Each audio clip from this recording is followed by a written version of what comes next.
Hello? Dad? Wow. We're in there. Well, what's up, friends? It is Wednesday, my dudes, and today is officially, I guess you could say, the start of our brand new stream schedule, which is Wednesdays through Sundays, starting at 2 p.m. each day. 2 p.m. Eastern Standard Time, that is. There's still some question as to whether or not we stream 3 hours at a time or 4 hours at a time. So this week we'll do 3-hour streams. Last week I did 4-hour streams. It was all right. But I'm just gonna see how I feel after a week of shorter streams. So today the order of business is the Undercity, which is why I'm parked out here right now. We have 39 tributes of Titans laying around. I have 2 tributes of refinement as well, which I'll probably end up running because they are quite nice. We only have 13k of Dusty. So yeah, tributes of Titans are first and foremost, though. I would like to see how close we can get to a full tab of stash, a full stash tab of boss materials. Thought somewhere I had stacks of shackles and like Duriel and Andariel mats, but I guess not. So I don't know where we'll shove those. Maybe like on the edges, on the bottom here. But we'll just see what happens. Naturally, we tend to get less of those than the more common ones, so we'll make it work. That said, we are 1 away from a full stack of shackles. We're close on eggs and false as well. Today we're gonna be doing the Eagle again, just because it's super fast. It's even faster than the monkey going through the pit. So what's not to like? We are still going to be doing the offensive legendaries bargain so that we can have a better chance at getting unyielding hits maxed out. And yeah, we still need to replace this ring. There's a reason I left it at 4 out of 12. It's pretty cheeks. So yeah, I don't want to bother spending the Updusty there. We'll find something better in time. Until then, we go, I suppose. Slam those and away we go.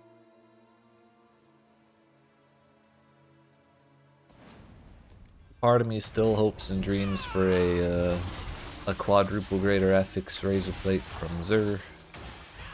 You know, maybe a quadruple greater affix Starless Skies, stuff like that. And that's the reason I want to keep running bosses. Just the giga fancy items more so than anything that's actually really likely to happen.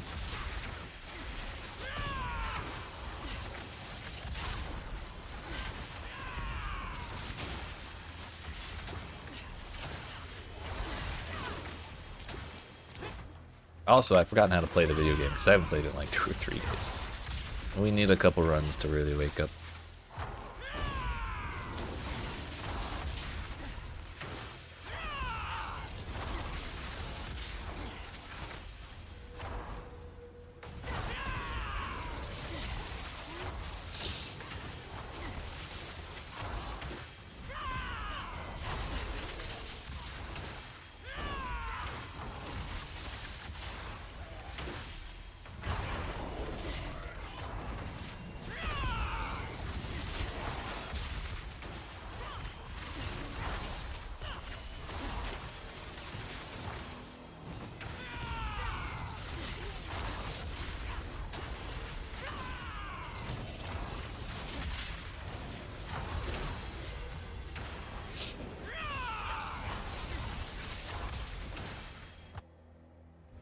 Casual 150 seconds going into this one. We never really had problems with other builds getting through this, well, except for the Centipede has a little bit of a harder time just because damage is lower. Monkey never really had problems with time in the Undercity, but the times we have remaining when we finish runs with this build are like so much higher, dude. Just having the damage built into getting around is real nice. It's efficient. What's not to like?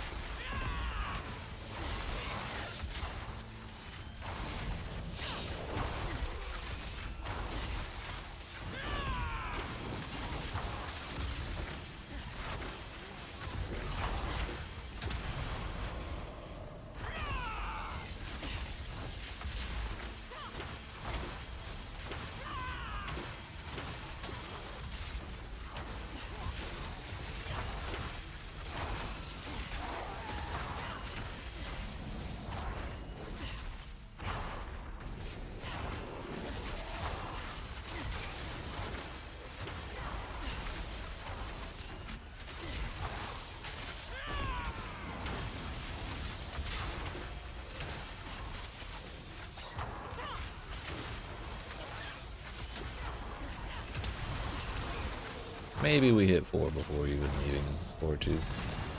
That's fine. I don't mind. Just leaves us to run straight to the door on our way through the third one.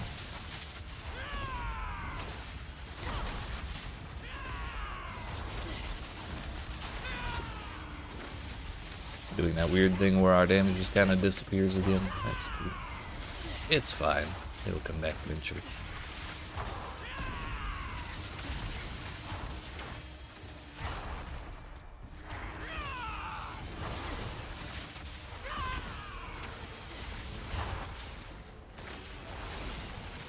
There it is.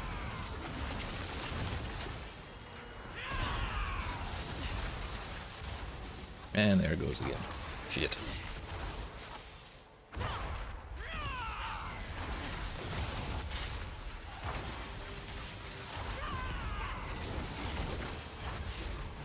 Okay, finally. I think that took a full minute. I take back everything I said about good times. Then again, we're still at like almost 3 minutes remaining, despite spending a full minute sitting there at that damn greater shrine.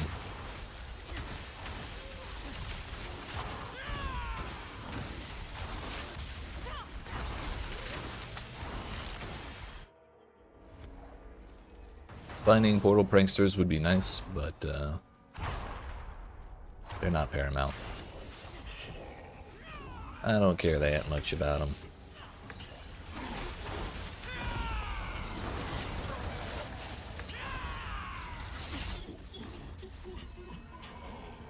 That's right, cry about it. Not one greater ethics to be seen. Unfortunate. Nicely rolled Fist of Fate, though.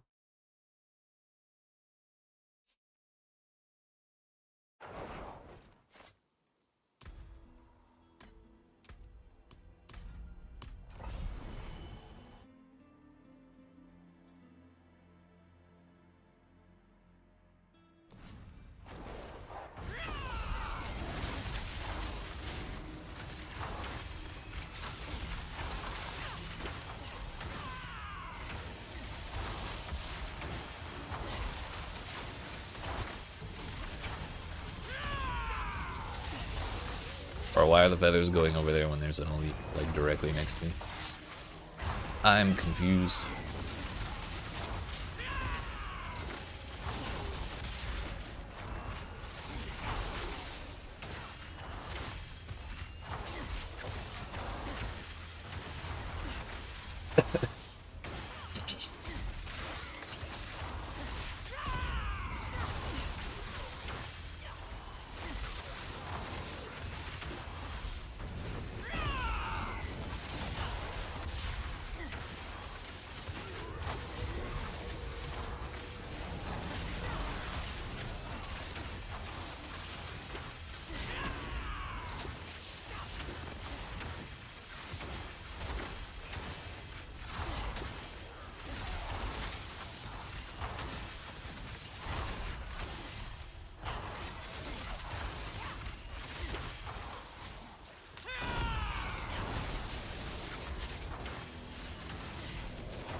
Advantage don't fail me now.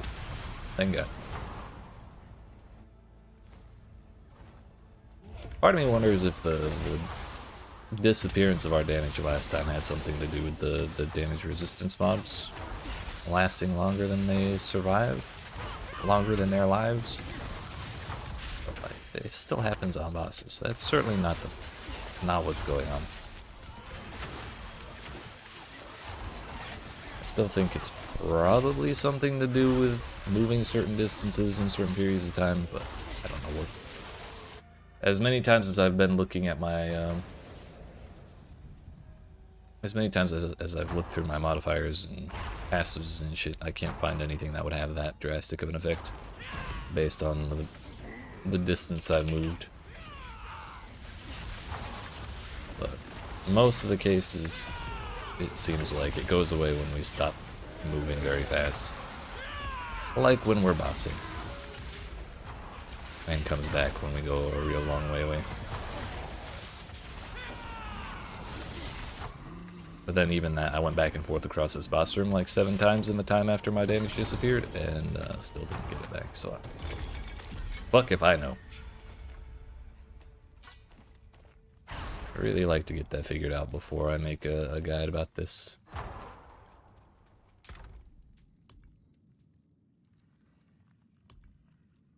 Put that there. Them's there.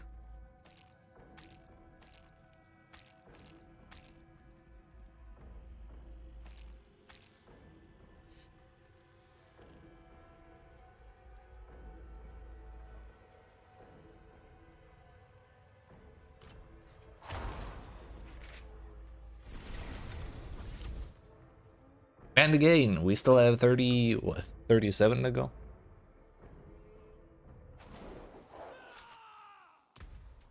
Yep. Surely one of these will have my max roll and yielding hit in them. Surely.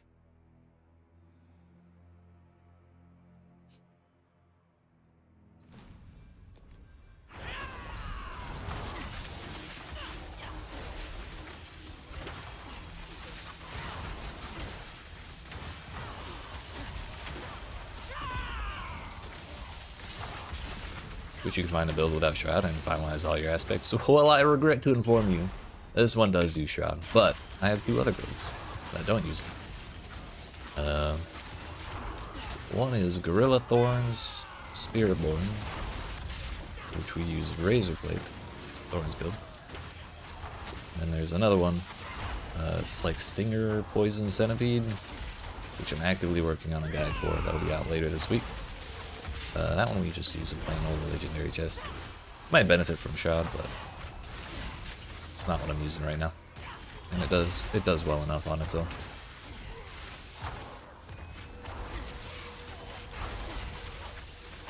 The aspect farming thing, though, I agree with it wholeheartedly. I have been looking and looking and looking for max roll and yielding hits this entire time. I have like probably 300 hours between my characters and all Spiritborn. There's one aspect I really want to max out, and I have not gotten it. It's pretty depressing, not gonna lie. But surely it'll happen eventually. Statistics or some shit. It could be today. Which is kind of why we're doing the Undercity, because we can at least target offensive aspects from all the legendaries that do drop. Or most of the legendaries that do drop. And that would be the one that we need. What I really hope is that at some point, maybe the mid-season update that they'll be doing a live stream about in a couple days. In that update they talk about, I really hope they do something that's like ancestral legendaries can only have rolls in their ancestral legendary range, or like since the ancestral legendary range is higher than the normal legendary range, then shift the floor from the normal legendary floor to like the normal legendary floor plus whatever the additional you get for being ancestral is, like something like that to make it easier. Don't need the explosion from last season, but a couple legendaries on tormented bosses would be nice. Yeah, I didn't even think of that. All the uniques from tormented bosses have been what's been fueling my basically all of my gold income. So I don't mind getting shitloads of uniques from that.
My damage, why?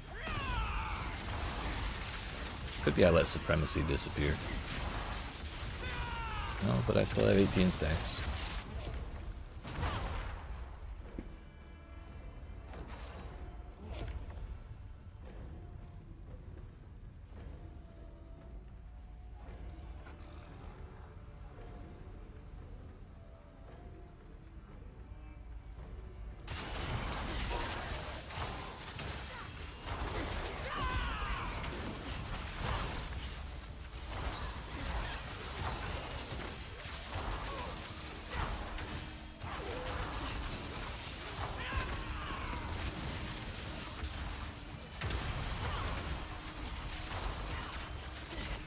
We're at 4, we can just leave.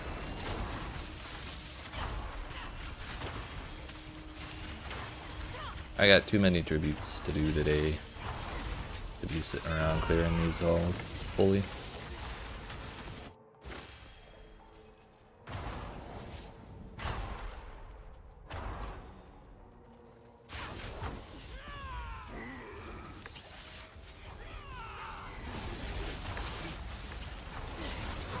Bro, finish it off, please.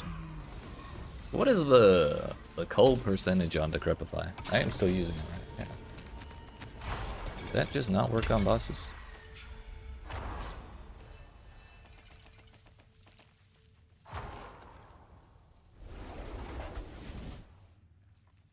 D4 Decrepify.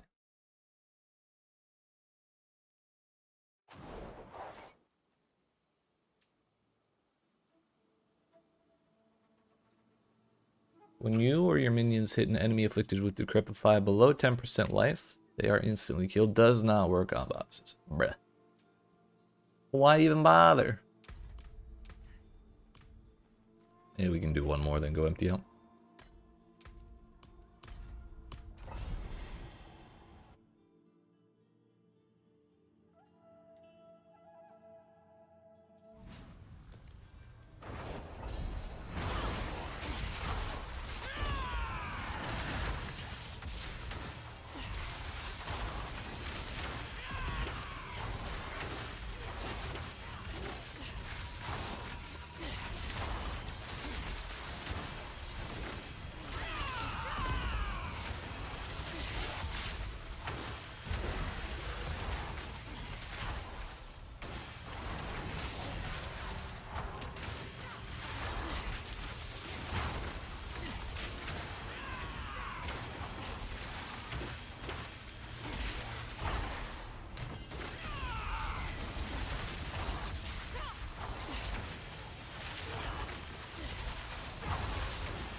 That's good enough, I suppose.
Oh, hey.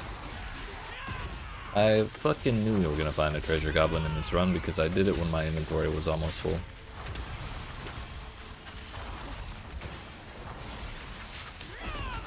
If I had emptied out before doing this run, we never would have found one. Now I gotta like throw shit in my stash or like collect it from my stash if I leave it on the floor. Yeah.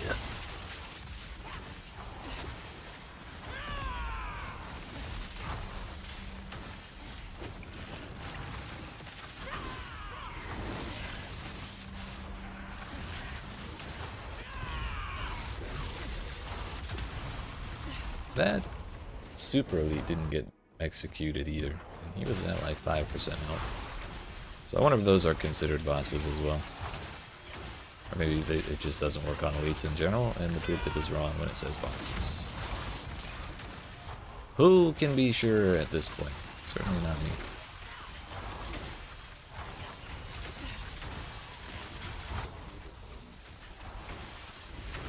Alright, we done here.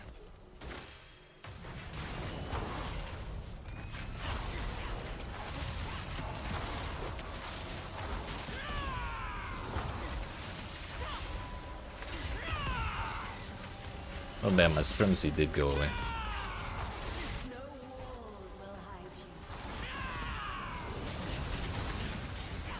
Maybe that is the problem. That could do that much. That could cause that huge of a reduction in our damage.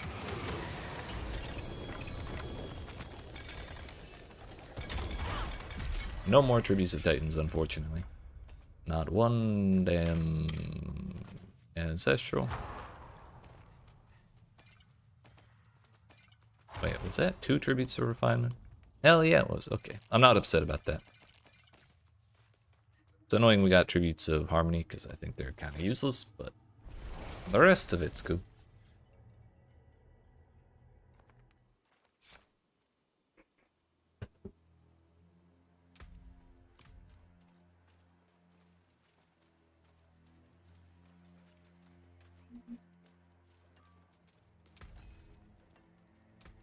Stick to the trees and keep safe.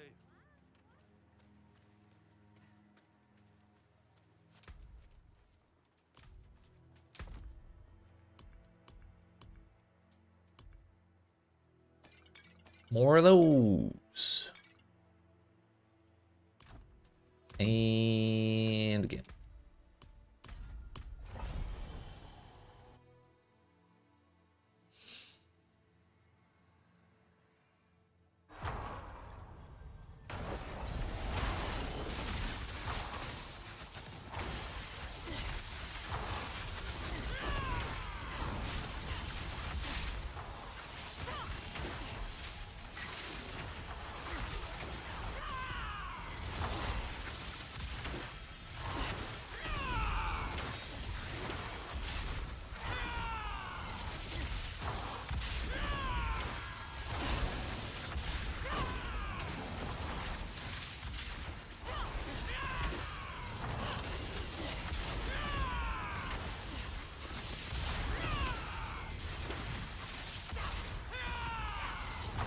It seems the actual maximum amount of supremacy stacks one can have is 30.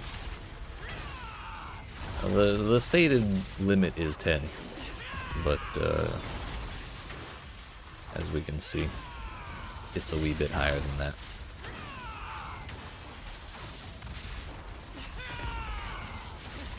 So I guess the answer is probably supremacy then.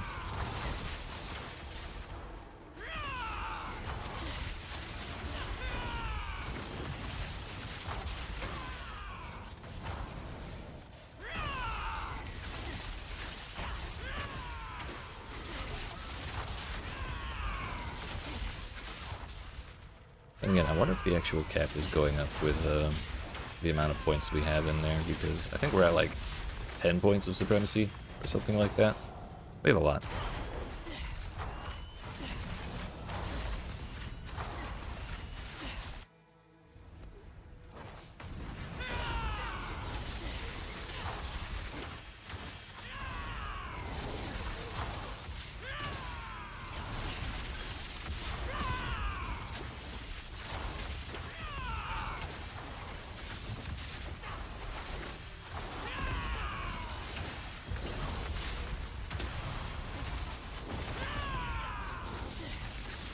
And again, we're at 30 right now, and our damage seems to have disappeared.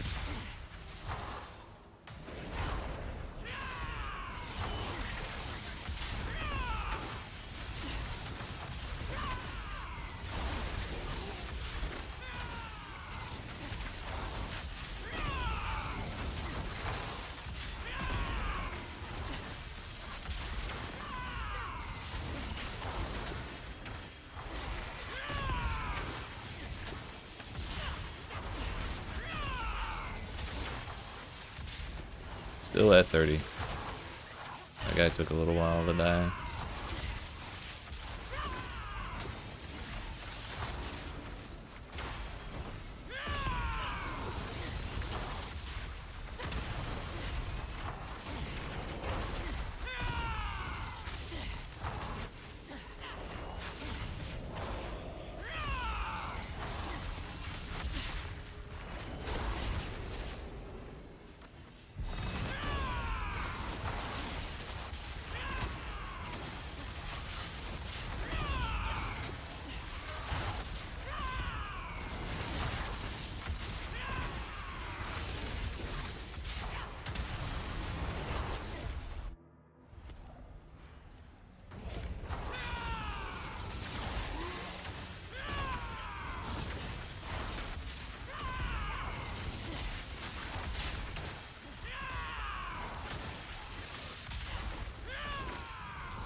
YEET. Excuse me, so sorry. One funny thing I learned about this fight is if you go over here, you can jump through that wall for no particular reason.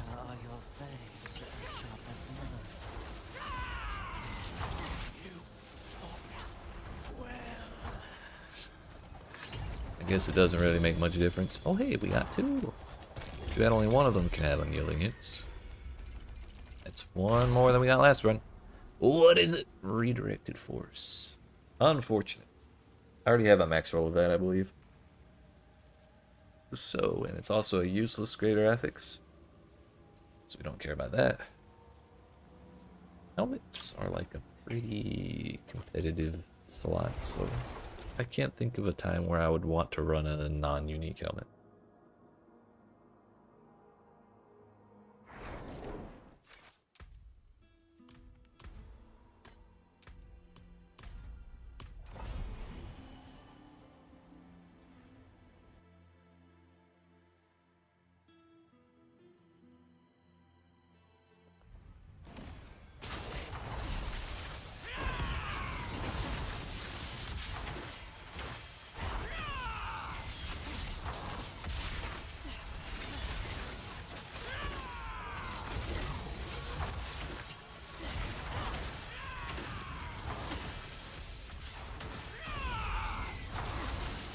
Hey, what's up, David?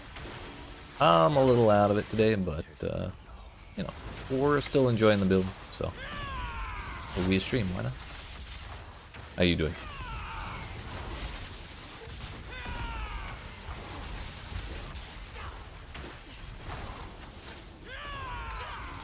Just trying to amass an unholy amount of boss summoning materials.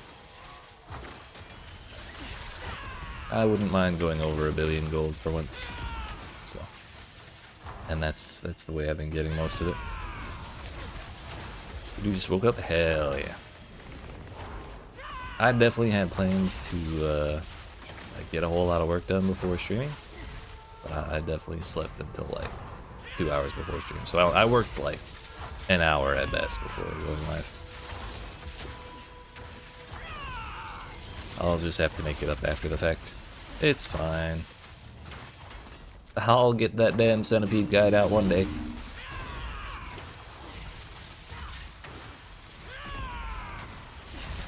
And selling runes to make my gold. Yeah, the runes are really good for that, but I'm just not really a trading enjoyer in Diablo 4. I kind of prefer the mostly solo self-found playstyle in this one. Nothing wrong with it, but just not my jam in this game. Path of Exile, on the other hand, I trade like fucking you would not believe. But that's because Path of Exile is a little too difficult to farm everything, in my opinion.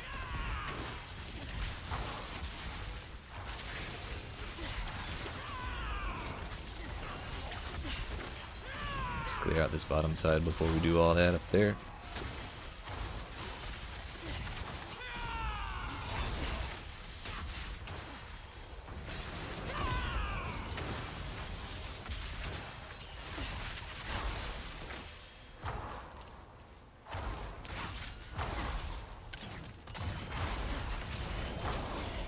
Am I gonna put something in my number 4 slot? Probably not. I suppose I could put Armored Hide in for like passive resolve, if that's the word. Might not be the worst thing ever, but I don't think it makes a huge difference either way in this build with how much health and barrier we have.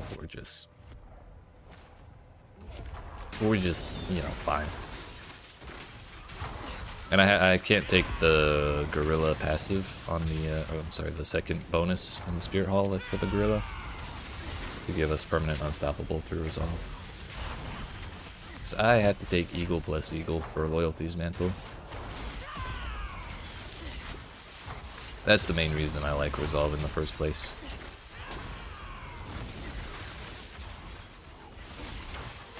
Switch your rogue to Twisting Blades from Dancing Knives because the snapshotting with Dancing Knives was pissing me off too much. Yeah, snapshotting is powerful, but like a little bit of a hassle. Are you liking the new build better? Too inconsistent? Yeah. I feel that. I'm still trying to figure out my damn consistency issues with my damage on this build.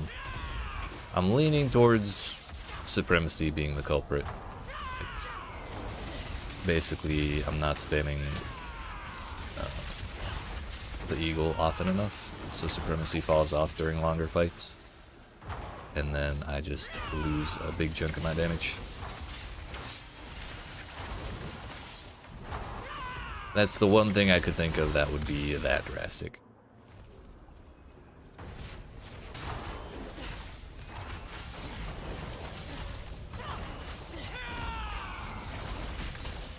Meow. You can only do a pit 35 with it, but once you get a few more ghosts to like 50, you should start taking off down. I believe. Supremacy at 30 and our damage has still fallen off. But if I'm like actively paying attention to how many Supremacy stacks I have, my damage will fall off for like a couple seconds and then be right back on. So maybe there's something else also falling into that. Maybe that's the actual distance thing, so it was some combination of supremacy plus not running very far. Both of those falling off means our damage just turns into like paper or like noodles. I don't know. I don't know. We gotta keep paying attention to stuff.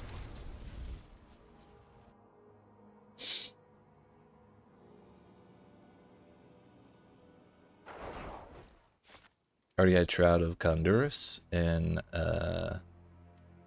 Callus and Umbercrux. So it didn't really need to change out gear, just aspects. Ah, hell yeah. We love an easy build swap.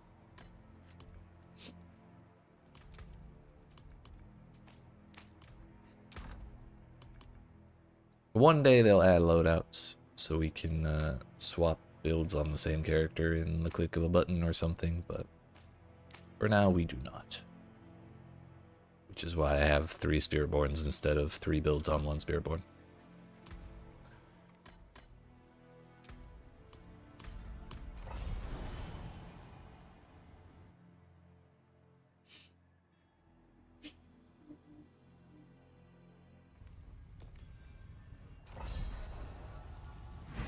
Get punished for playing anything other than Spiritborn right now. They do be like that. I'm very interested to hear what they have to say in the campfire chat later this week. Today's six days from now, so next week. I'll be when they stream it, I will be also live stream. So we'll have the live reaction. Although I have to be careful watching their streams because sometimes they put little bits of music in like transitions and shit. I've definitely had copyright issues with that shit before. Super fucking annoying.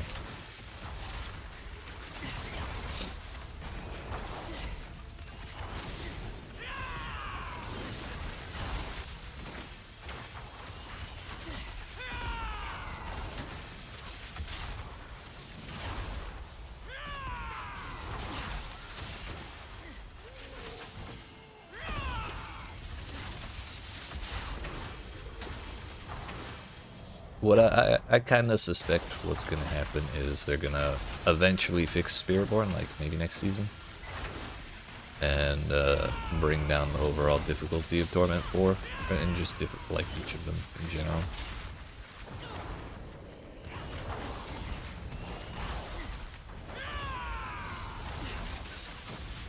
If Spiritborn's really like the only class that's viable against the top end shit, then I feel like that means...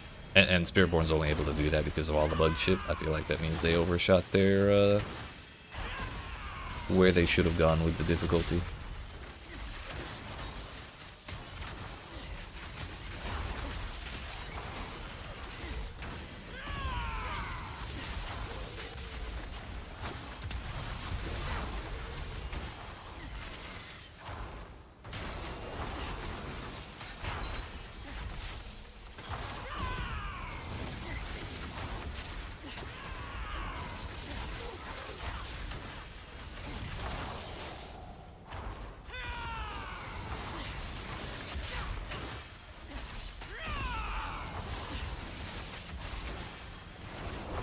Like Vincent is better in the PTR.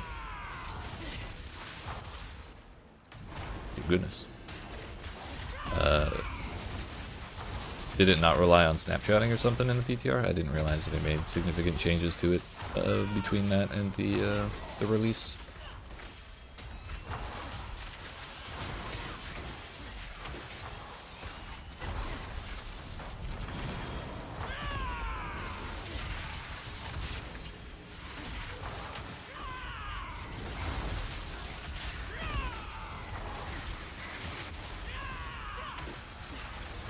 Felt so smooth to play too. Damn.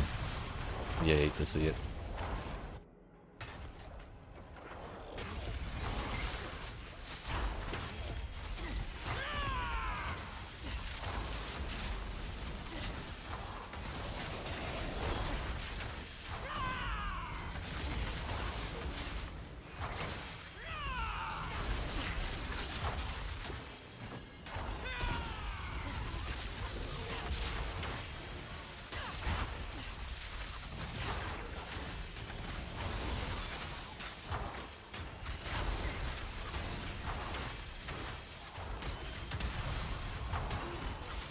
took off all his gear and was still doing damage. But that's crazy.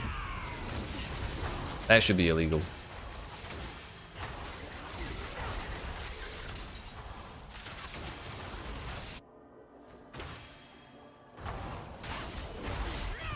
My supremacy's decks. Give him back.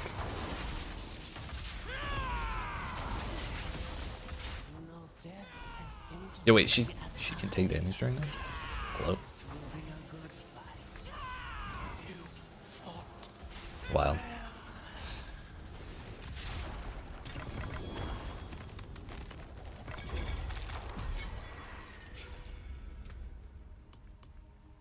We're full on shards for one stack at least.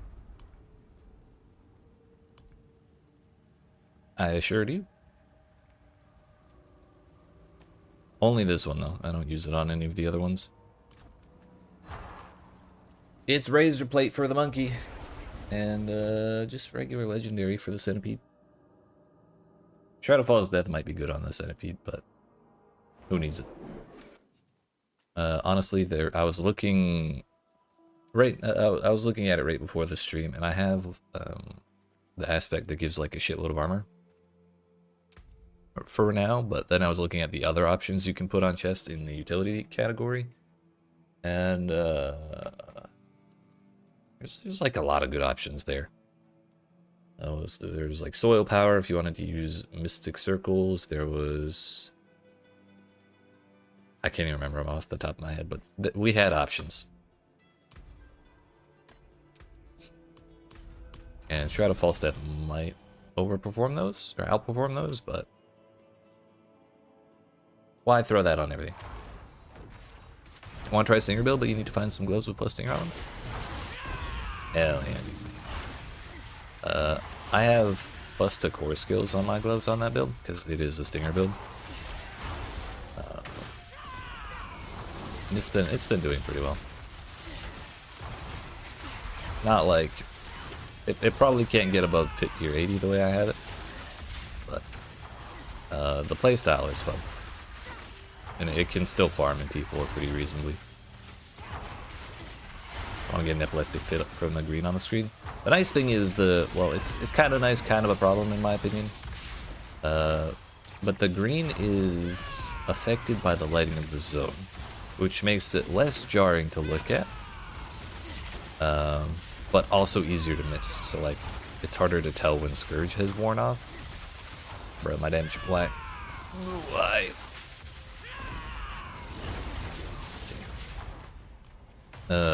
It's harder to tell when like Scourge wears off, but like I said, it is less flashy. After this pit run, I'll show you.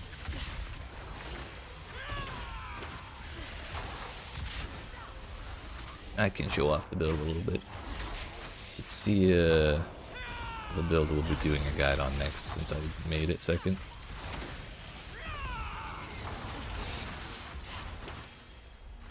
Then after we get that one done, we'll work on a guide for this one. Hey, portal. Have I been able to do pit 80 yet? I haven't tried a portal 80, a pit 80 on this build yet. I can probably clear it. However, I feel like it's gonna feel like shit. Even stuff that took like 7 minutes felt like shit with this build. Even though we could still do it. It just didn't feel good. So, we'll see.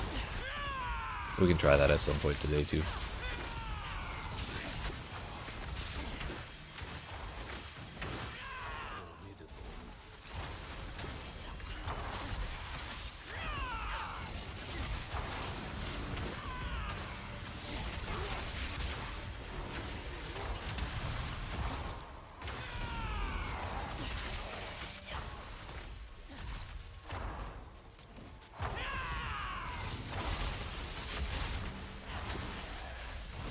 Try to pit 106 on Crushing Hand. Got the boss on it, but the boss crushed your dreams. Ooh.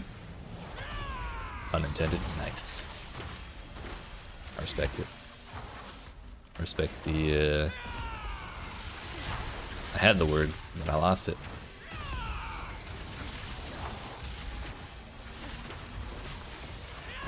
The intentionality of it. There you go.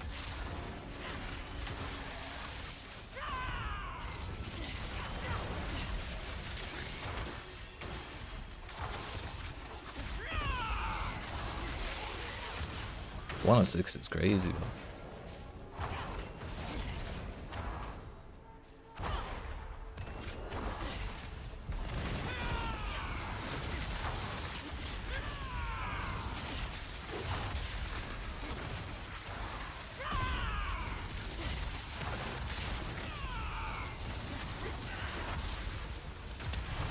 Good enough for me, boss. Off. Bruh, it's the most linear layout I've ever seen in this place. I just want to run to the end, damn it.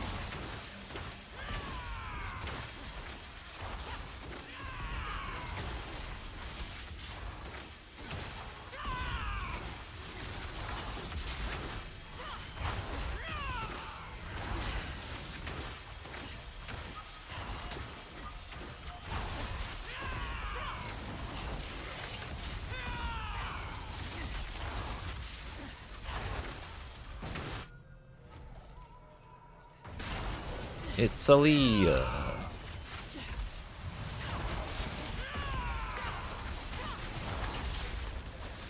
Hello.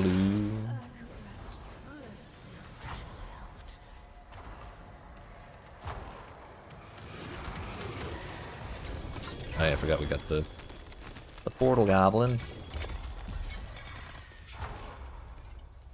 2 more tributes of titans. We spend 1, we get 2. Nice. We'll never run out. What's that? Shit roll rapid. It does have dexterity on it though. However, I kind of want the max life greater affix.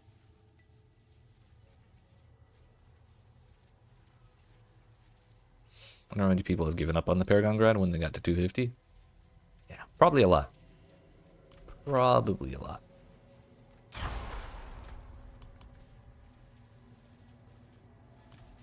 Greetings. Hello.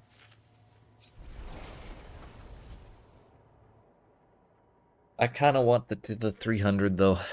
I don't know if it's really realistic to hope for that when I'm not slamming pit 100 plus all the time. But the mount looks really silly and I really want it. Alright. Let's show off the centipede for a moment.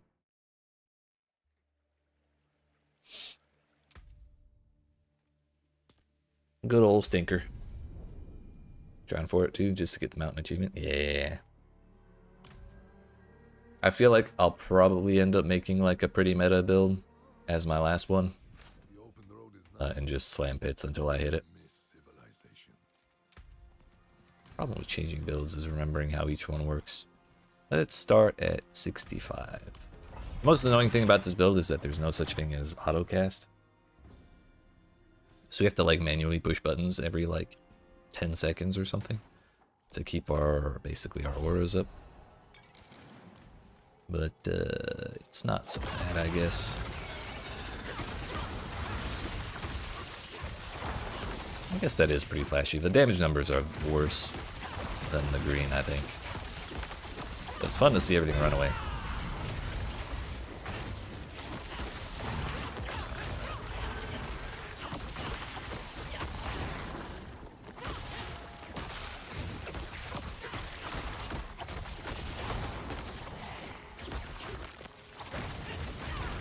Maybe we would be better off using Temerity on this build. I have shit uptime on my barrier. I also have like no health.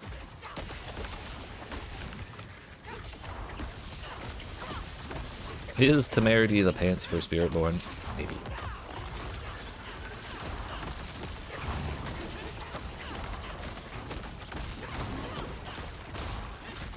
Should I go borrow them from my Eagle build just to see how much that changes things?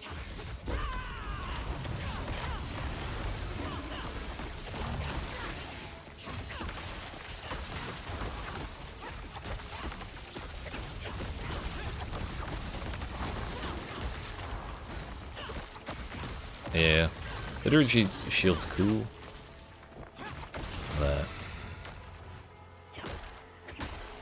I wish we had the ability to like, I wish it wasn't so mandatory, which is why I think I'm starting to like Temerity, because it kind of removes the need for that.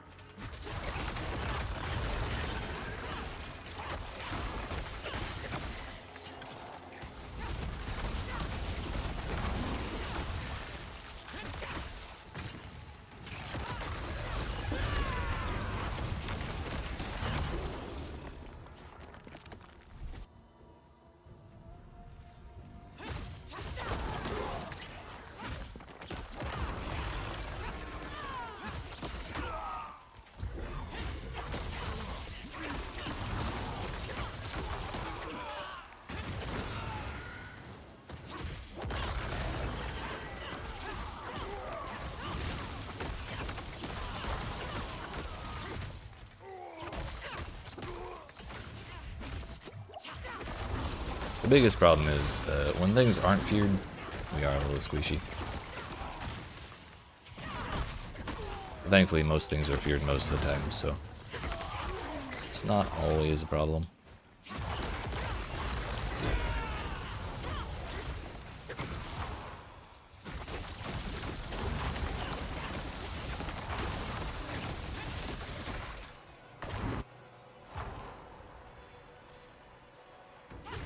So not the fastest versus elites, but we still got here in about 3 minutes.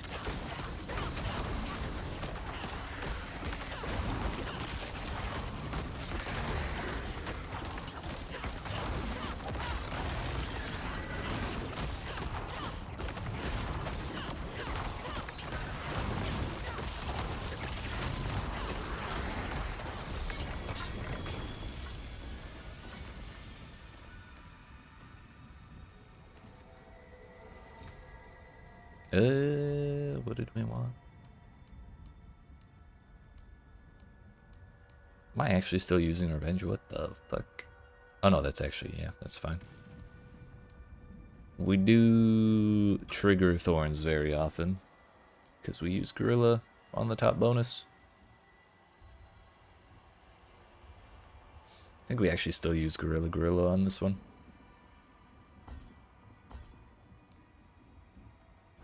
Heck, that one.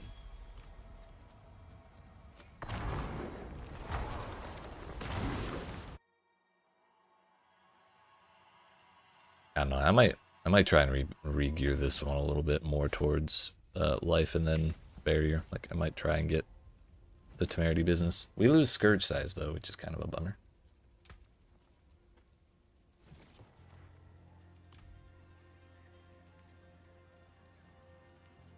You remember Revenge being a barbarian skill? Used it on Whirlwind Barb? Yeah. I think it's a skill on like, or something similar as a skill on Warrior in World of Warcraft. It is now relegated to glyph status. Yeah. The damage could be higher. But I enjoy the playstyle on this build. This one doesn't use Shroud of the whatever the fuck. But it does use Air of Perdition and Starless Skies. So what were we going to put on chest? The utility aspects on Spiritborn are kind of crazy. Concussive Strikes was an option, but not my favorite. Soil Power was one of the ones I was considering, even though I don't really like the circles. Duelist is a good option because we use Hunter, which overfills our ferocity by 4. So I think the default is 3. We get 4 here, so that'd be 7, plus another 4 from Hunter, which is 11. That's a shitload of attack speed. I don't really think Exploiters is a good one for us. So maybe it was just those few. Soil Power and Duelist. But I need a better unyielding hits for that. Maybe we try the resolve stacking shit would just be better for us.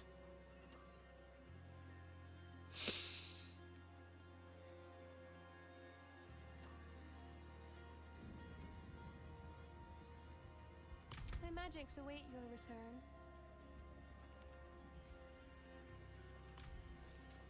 Anyways, still trying to get Air Perdition for your Barb, looting you on Tormented Bosses.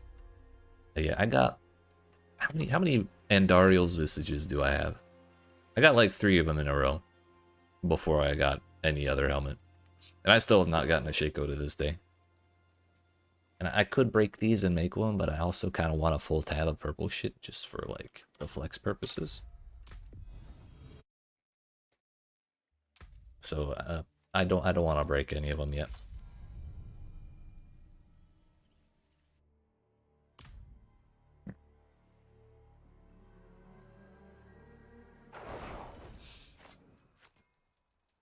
All right, next order of business. Let's try Pit 80 just for the heck of it.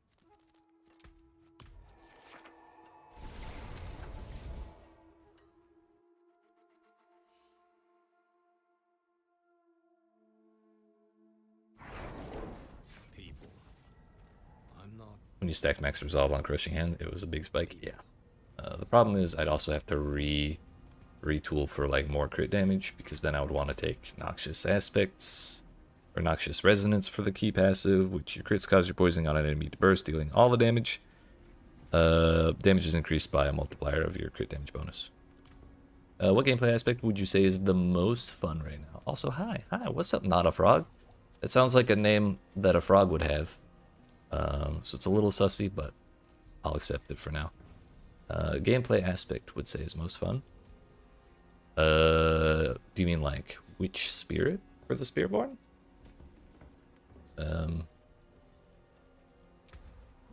If that's the case, Eagle is probably like the craziest, because we go super fast. It's possible to go even faster than I go, but compared to all the other builds I've done, this is way faster. I enjoy the monkey immensely, just for the sake of being the monkey. And it's also like really chill because we're super tanky all the time. We don't have to worry about shit.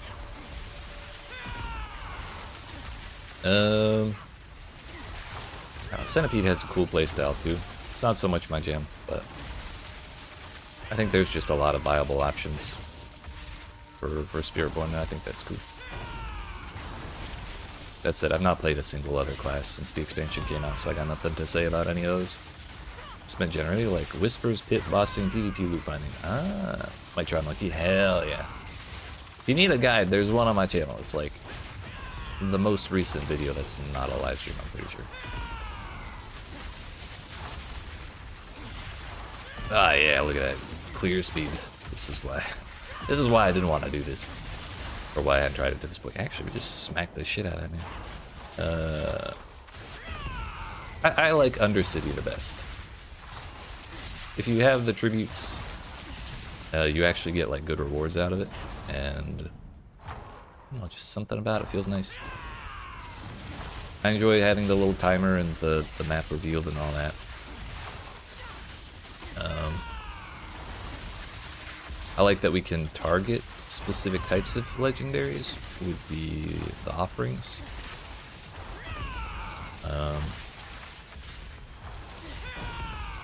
It probably just feels the most rewarding to me.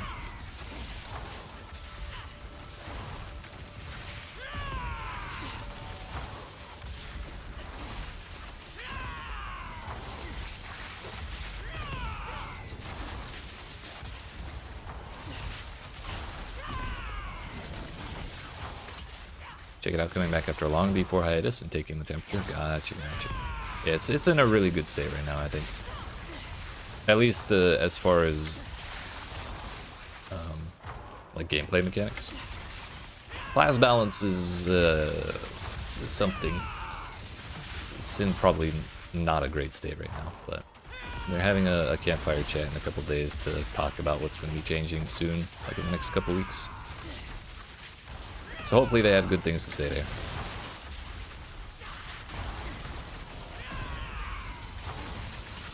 But yeah, Crest Undercity is definitely worth checking out. And once we're done in this pit, we'll be going right back to it. Really need to up the mythic drop rate. Did 79 runs over a 2-day period and only got that new mythic staff to drop. I don't know, I feel like the mythic drop rate is okay as it is. I feel like they should be kind of rare, because either way you just have to break 2 to get whatever one you want. I think I did like, plus part of it is just like RNG. I did probably 150 or 200 runs the other day on stream, and I got 4 mythic uniques. Like, that's more than I need. If I were like hardcore dedicated on farming bosses all the time, I'd be swimming in them, buying mats and shit, and doing all this, that, and the other thing. Only 2 now. Felt like it used to be 5-ish, but I could be tripping.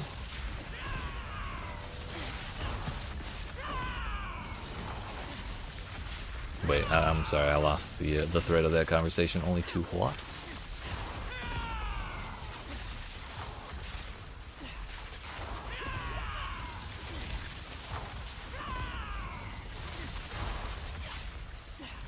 Man, I hate the pit.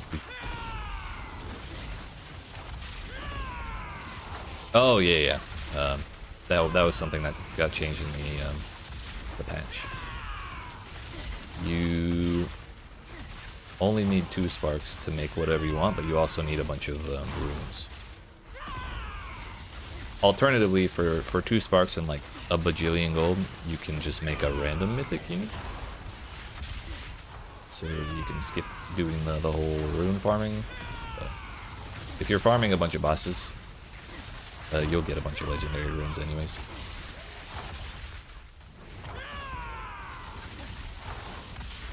Mind you, the other day I did 50 runs and got 7 mythics to drop. Damn.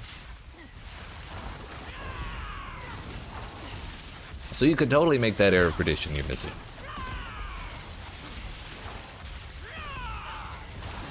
I was genuinely considering making a Shaco, just because I was curious to see if putting it on would let me use all of the spirit summon skills, because I think that would be really funny.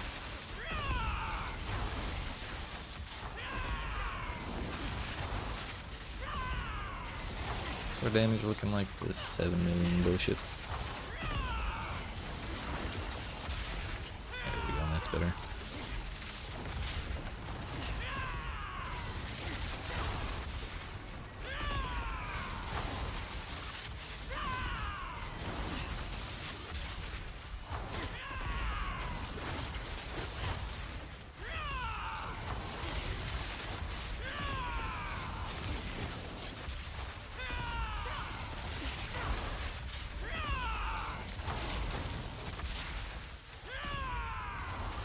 So I wish the pit were balanced more along around clearing more stuff instead of always making the monsters tougher. It's like when you're trying to push as high a pit tier as you possibly can, it's always gonna look like this at some point, unless you're playing the fucking 2 billion, quadrillion, quintillion damage build that just one-shots or pit 150 in 2 minutes.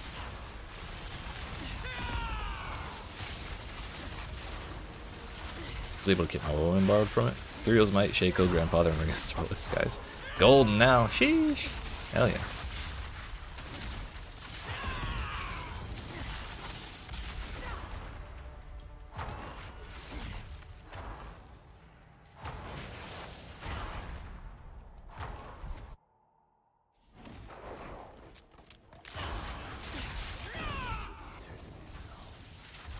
The one aspect you're pretty wary of looks like a lot of Diablo. It looks a lot like Diablo 3 Rifts. Yeah, they only made it more like Diablo 3 Rifts this time because glyphs are now leveled up in the pit, and it's exactly like the legendary gems.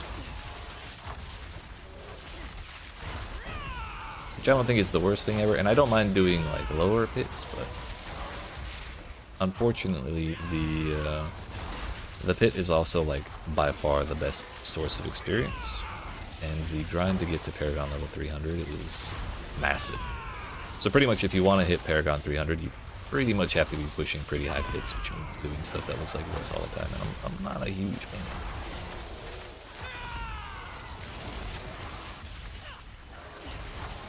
I'd rather just play on the normal Torment 4 difficulty and have my character feel strong all the time. First season they did pits was the last time I played. Hit 112 and down board. Gotcha. So were you following all the changes with the expansion? Because now the pit like determines which difficulty you unlock for like world tiers, the new world tiers, because we got rid of those.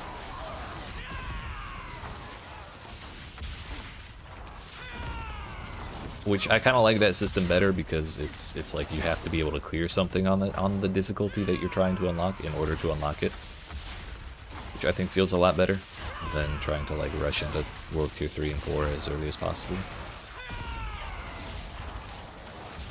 But beyond that, trying to push far into the pit is like not my favorite thing at all.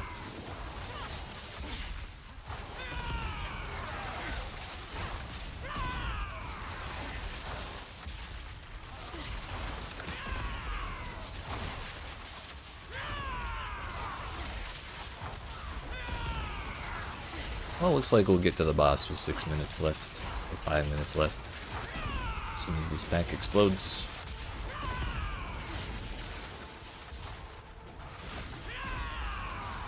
Thorns, Flay Barb. Nice. I honestly need to play more Barb. The only Barb build I ever played was Bash, which was funny, because you just walk around hitting shit. But there's so many options. Alright, can we clear this boss? Its health is moving faster than I anticipated.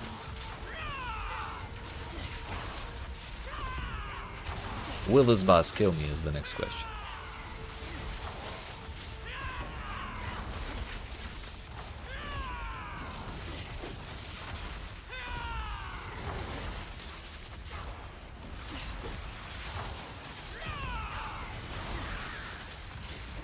I feel like I actually want to be careful of mechanics. I probably don't need to worry about them, but I'm a little nervous.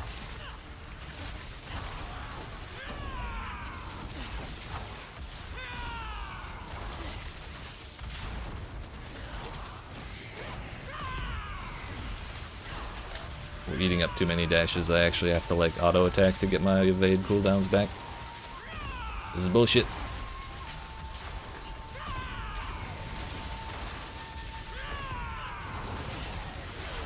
Yeah, her pools hurt. Granted, I have like 30,000 health between my barrier and my actual health. So we should be fine, but the generational trauma does not get defeated easily.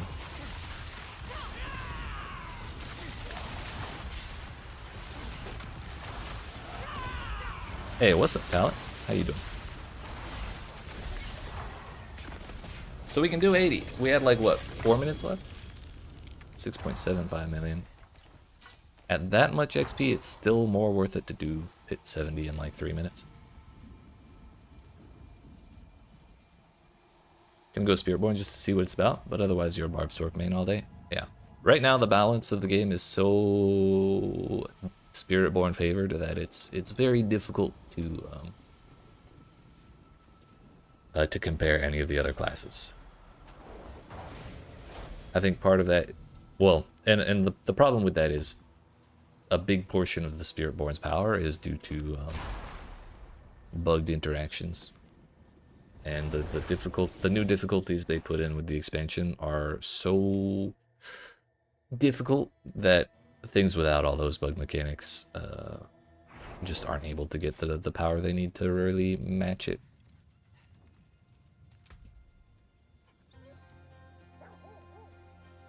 Like probably the biggest and easiest one to take advantage of with Spiritborn is this thing called Viscous Shield, which says you deal 1% multiplicative increased damage for each 3% of your maximum life as barrier. The cap should be 33%. However, instead of max health, it goes off of base health, which is at level 60. Every character has 400 base life. So that means 3% of 400 gets you 1% multiplicative damage. So every 12 health that you have as barrier is another 1% damage. So when I have 14,000 health, and that's all barrier, then I get like thousands % more multiplicative damage. Yeah, it's a huge oversight, but it's kind of integral to basically every Spiritborn build. So like life is a serious damage stat because your maximum barrier is based on your maximum life. And if we use the health consumables that I'm supposed to be using, I'm actually at 17,000, and that goes a little higher due to some other stuff. So it's like 17,400, and we have basically permanent uptime on full barrier. It's a lot. And if I didn't have that, we would not be doing a fraction of the damage that I'm doing right now.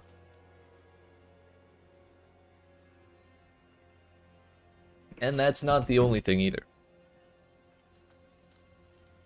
There's other things that are more busted, but they take more investment to take advantage of. So not everyone is using them, I don't think. Certainly not me, because I don't want to specialize every build to look exactly the same. But, you know, that's just me.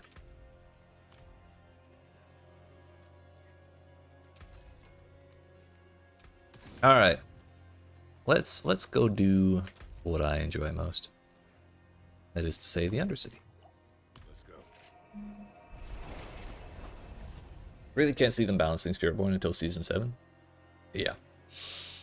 I would be very surprised if they nerf Spiritborn mid-season. It certainly has to happen at some point. But, you know, let people enjoy it for the new season. Let it boost sales on the Vessel Hatred expansion, so people have access to it. So anyways, the Undercity, it's like, you go in, you have a set amount of time. Killing stuff gives you more time. The more stuff you kill, you fill up a bar, which means the more bar you fill up, the better your rewards are at the end. You finish 3 floors before without letting time run out, and you kill a boss. And then you get a bunch of rewards, and you can influence those rewards with these tribute things. Right now I have 33 tributes that give me boss summoning items. So like, the blood, the fear, the steel, and all that. And on top of that, we can do this bargain thing, which lets us influence the other things that drop as well. So legendaries will possess a flat core stat affixed when possible. Primary resource stats, resistance stats, and influence the types of gear that will drop. Or we can change which type of legendary or which type of aspect are on them. And I am fishing for a specific legendary aspect at its highest roll, because they also made it. They also made it so that ancestral legendaries, the aspects, the legendary powers on them have higher ranges than normal legendaries. So I have a max roll of. There's one specific aspect. It's like probably the most powerful, like most blatantly powerful aspect that Spiritborn has, called Unyielding Hits, and it takes a portion of your armor to give you a significant chunk of weapon damage. And the cap on weapon damage that it can add is always the same, but the roll range is based on how much of your armor it takes, like what percentage of your armor gets converted into weapon damage. And we need a max roll of that, because otherwise we have to stack too much armor to get full advantage of the aspect. But I've been farming for hundreds of hours now and still have not seen it. Yeet. Excuse me, so sorry. So that's why we're going for offensive aspects, because hopefully it drops as a legendary or as an ancestral and we get the max roll of it. That's the goal. Seems like a fun little setup. Appreciate that there's a little more thought put into it than for rifts. Yeah, I agree. Pardon my lack of vocab diversity. That was rough on it. It's fine. I'll forgive you this time.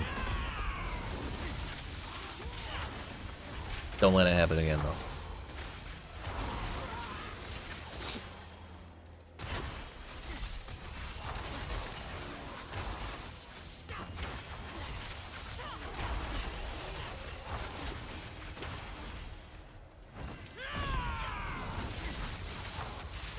So these shrine summon monsters, you kill everything they summon. You get a nice little like boost to your cooldown reduction and like lucky hit chance, I want to say. I might be coming up with that. I know you at least get cooldown reduction every time you finish a shrine, and it gives you a bunch of this attunement stuff, which this is the reward bar. Any of the monsters that have little skulls on the map, like these ones, the little afflicted monsters is what they're called. That's their title. Those are the ones that give you time when you kill them. So when you kill them, we get like 8 seconds each. Yes, sir!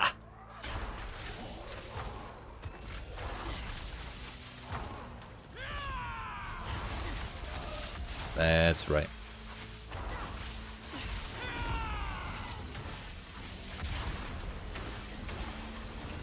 Another nice thing is, if you don't want to farm the pit, this is probably the best place for XP. Just because there's so many elites stuffed into this place. That said, its XP really doesn't compare to the pits. Like, if I were farming Pit 70 nonstop, I would be getting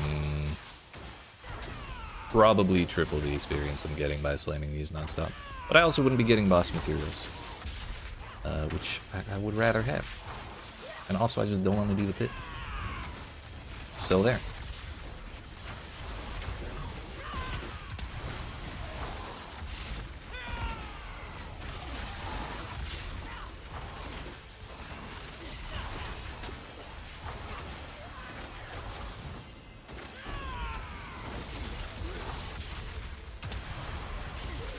The other nice thing is you can find treasure goblins in here that give like pretty significant rewards as well.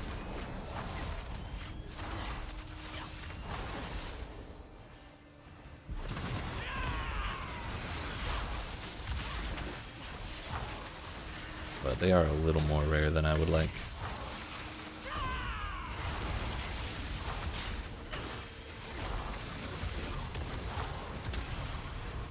And that's attunement 4 by the end of floor 2, which means we can just run straight out of here. Damn these allergies. Fuck. I apologize. Yeah, we can just run straight through. Knowing I could be getting much more XP out of the pit makes me feel a little demoralized about clearing everything for XP in this place. So I usually don't bother full clearing. Also, we have so many tributes I'm trying to run through that if I were to full clear every single one of them, we'd simply never get through them all. My supremacy wore off.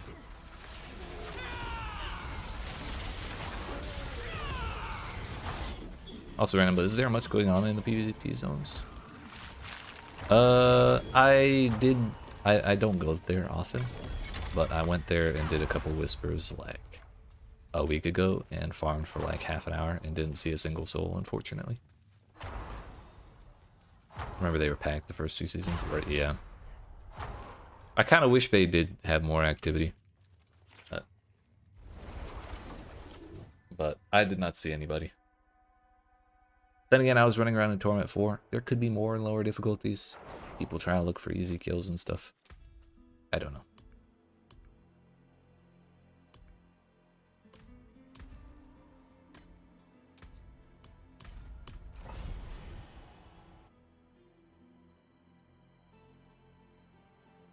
But yeah, my goal today is to see how close we can get to an entirely full stash tab of boss materials. Just for the fun of it. Maybe we spend all day today farming the Undercity, and then we spend all day tomorrow killing bosses. This week we're trying 3-hour streams instead of 4-hour streams, so we'll only be live for another hour and a half or so.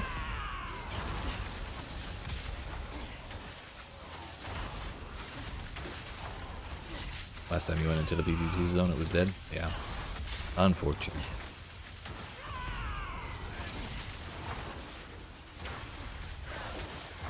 Well, not a frog, if you decide to play, and at some point you want the smoke, I'll take you on with any of my Spiritborn characters. Just say the word.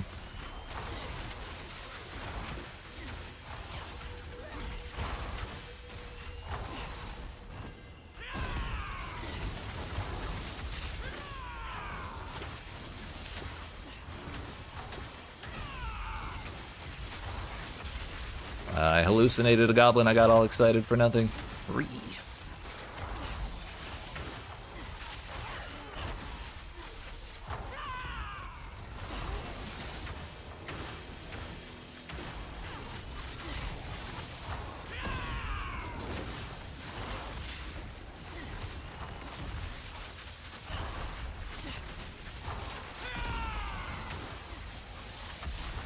Starts frantically brainstorming the most obnoxious Thorns build. That's the funny thing. I already have one of those. So we'd both just be standing there waiting for each other to swing. That would be funny.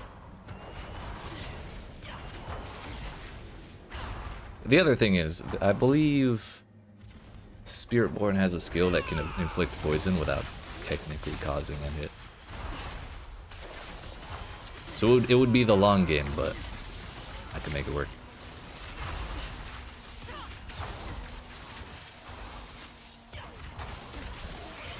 But no, if you want thorns, Monkey has like a lot of support for thorns. It's very fun. Which I could show it off after this Undercity because I'm feeling like I'm in a showing off mood today. We showed off the Centipede earlier. We showed off Tier 80 Pit, which was a surprise to even me. I wasn't 100% sure we'd get through that. Plus, it's been a while since I logged into the Monkey. It's just so simple. Run around, drop Monkey, swing weapon. Very fun.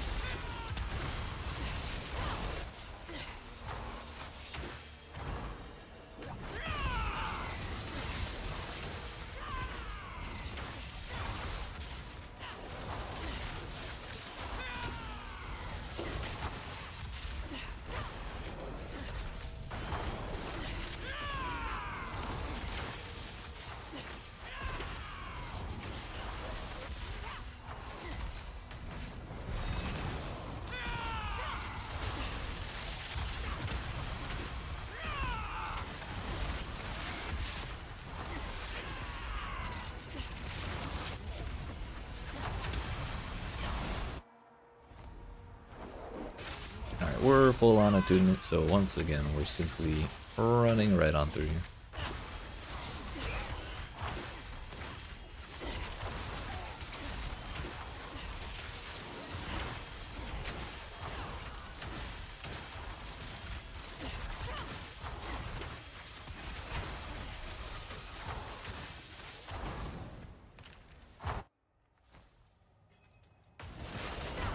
I let my supremacy wear off. I'm a fool.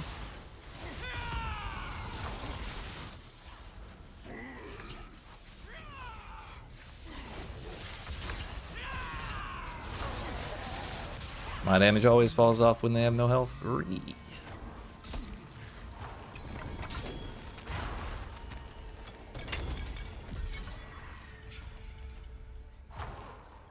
So honestly, the more I think about the way I built the Monkey, the more I feel like I probably should have leaned more into Thorns, because we're kind of like split between Thorns and like basic attack damage. But it works out reasonably well, I'd say. As it is.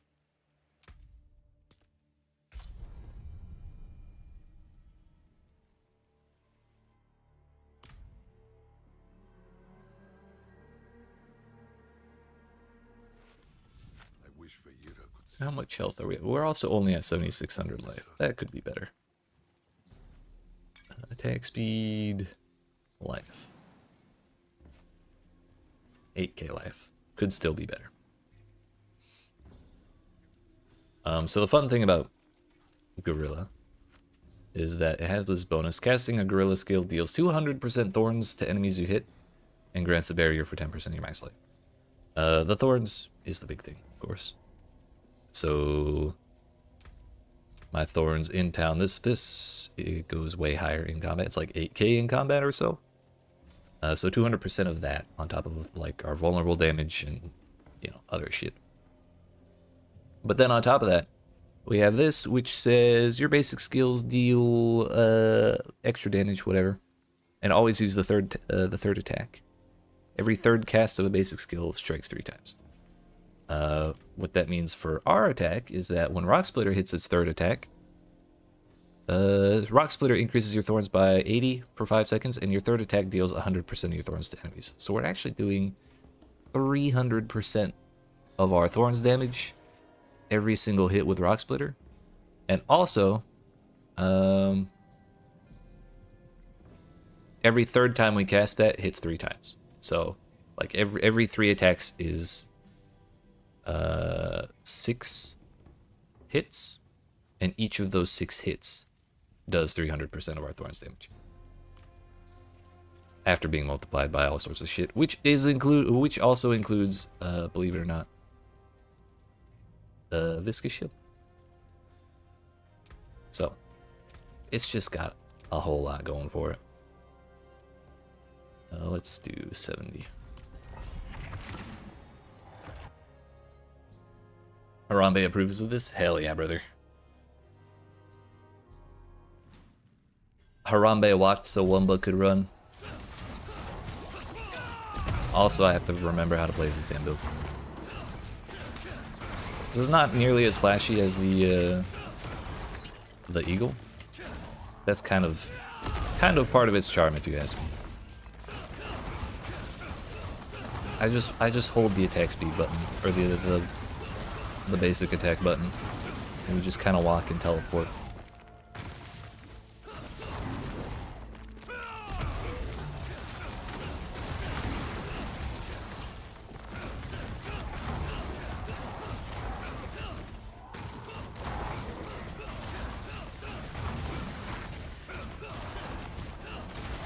It's not much, but it's honest work.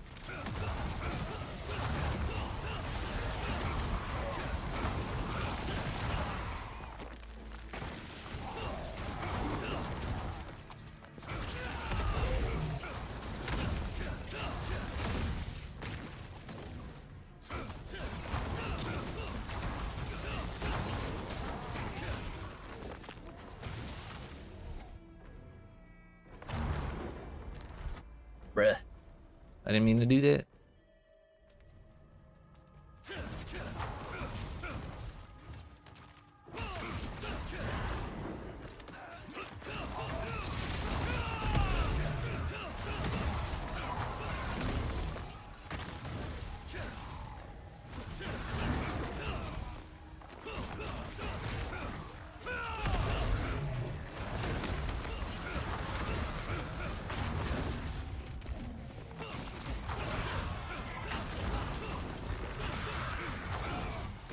The really, probably the most unfortunate thing about it is that Thorns can't crit. So we simply get nothing out of that. But we still do alright for ourselves.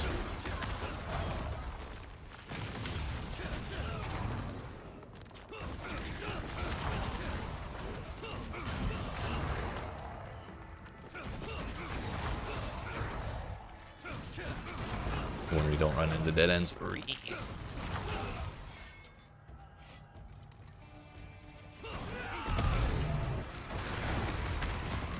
Casual 252 million damage there. Nice.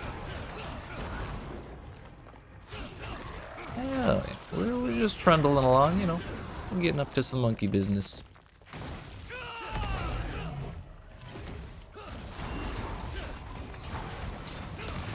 What's not to like?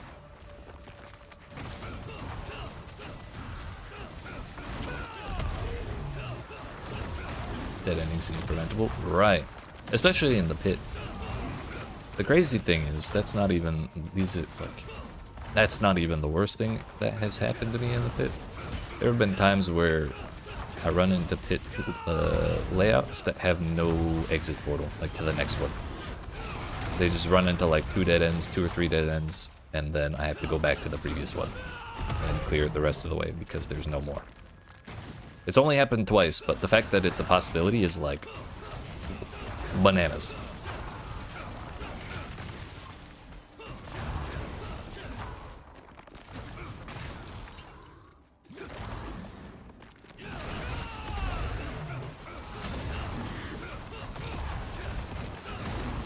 I don't understand why that is the way it is.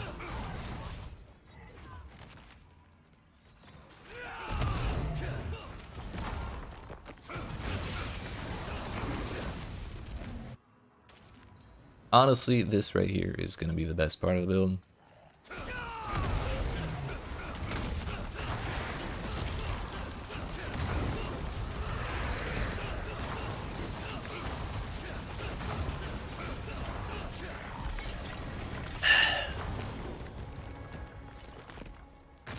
It's just one button on bosses. Honestly, a great time. Pet theory was that it only happens when the game mistakenly thinks you'll clear on that floor, because every time it's happened, I've been very close to finishing the pit. Yeah, I think that's reasonable. I had a similar experience when I reached that point in both cases.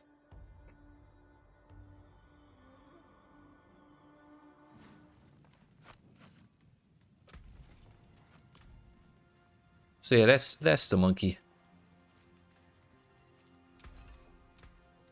My hammer sings on your return.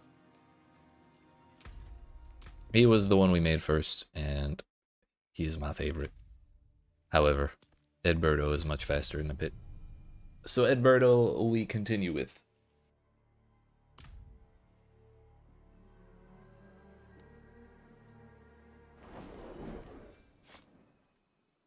Did I say the pit? I meant the Undercity. Monkey seems very chill. Hell yeah. Wumba is the chillest, dude. You look like you've seen better. Pick something new with these. Honestly, I feel like if I play this build for too many hours in the day, my hand just fucking hurts. That was never a problem with Wumba. And not one single time.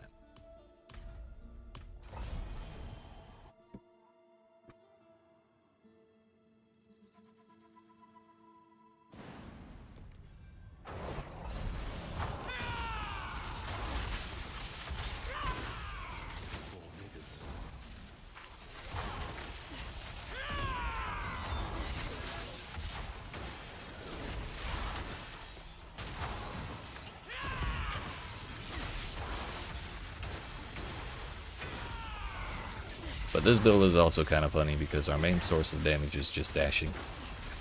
Just evade, forehead.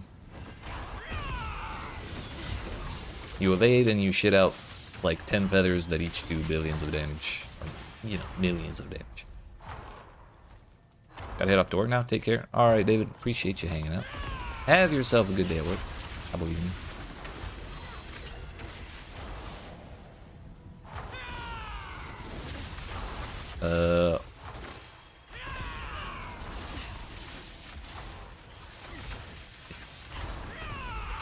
Playing Crushing Hand, which is the monkey's core skill. We were playing with Rock Splitter, which is the monkey's basic skill, but Crushing Hand is also very cool. And being a core skill, I think it has a higher damage potential than Rock Splitter. Bye bye.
I think if you look into Crushing Hands builds, you'll probably see many of them using some of the other crazy mechanics that Spiritborn has built in. Specifically, resolve stacking is like the big one. So if you see a bunch of gear that has +5 or whatever to max resolve, and then there's a couple aspects that take advantage of that to get like ridiculous amounts of crit damage. That's the other like crazy thing that Spiritborn has.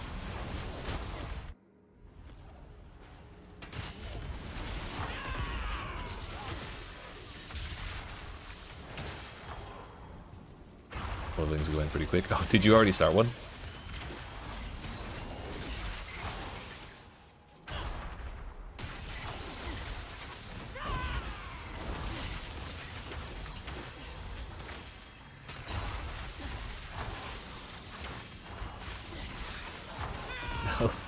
Dear fuck. You're zooming. What are you doing, health tie or something?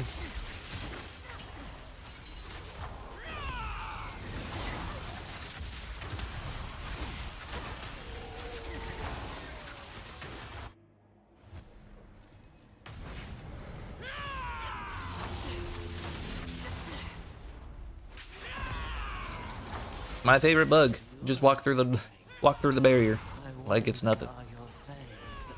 Exactly, gotcha. If it works, it works.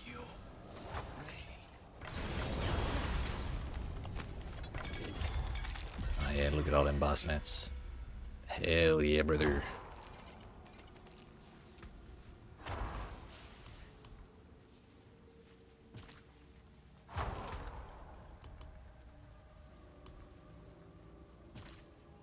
We're casually up to 75 Varshan runs sitting in that stash tab.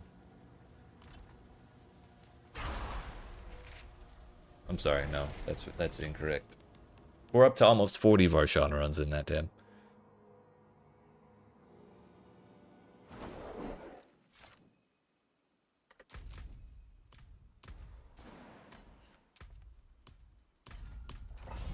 And then 25 each for Duriel and Andariel so far.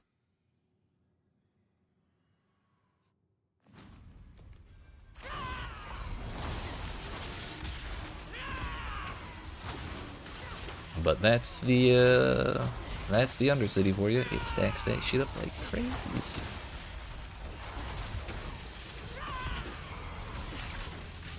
What I could not believe was that I heard people with a straight face recommending that, like, if you want exquisite blood, you can go farm blood maidens from Hell Tides, because every single one of them drops you like 3. Meanwhile, you can do an Undercity in like maybe twice the time that it takes you to do 1 blood maiden, and have 6 exquisite bloods, 4 hearts, 3 shackles, 2 dolls, a living steel, and like 7 fucking distilled fear. Like, why would you ever bother farming blood maidens for boss materials when this place exists?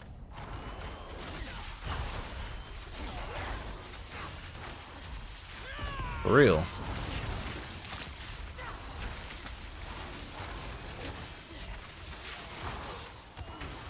Like, I guess if you really want just Lord Zur, that is the place to do it, but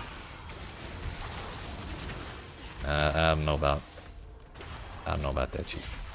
Also, I just don't really like farming blood maidens in general.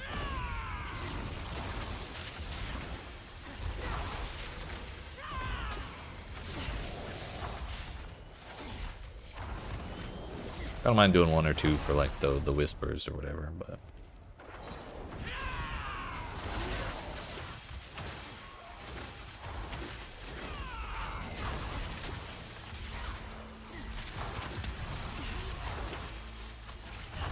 and certainly they're good XP for leveling, but there's also like the MX level I'm not a fan.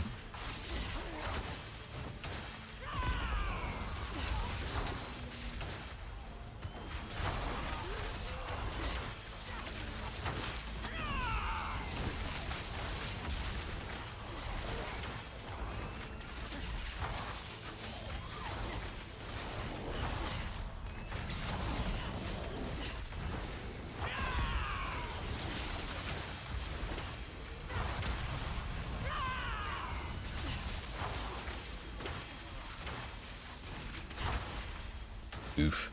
I kind of figured there'd be people on like the lower difficulties still. Damn.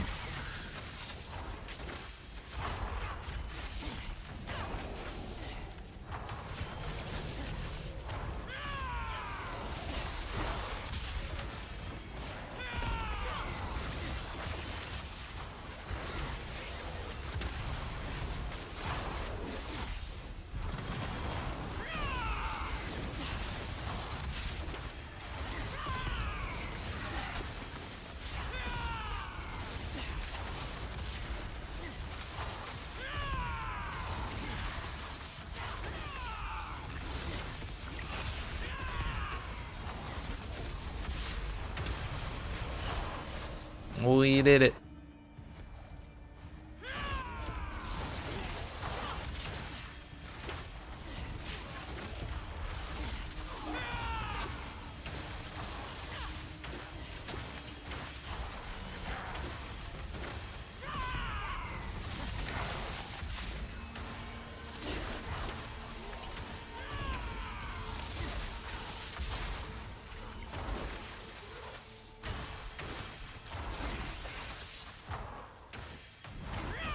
They always gotta put the most linear layout for the last one, don't they? Those bastards.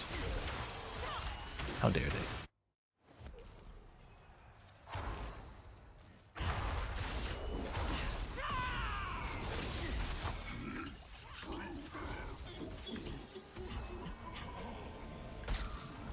they? Yeet. Whoa! 2 pole arms. Let's go. They could have what I want. Ruthless. Disgusting. And Bristleback. Also disgusting. Tragedy. Of the highest degree.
Okay, goblin.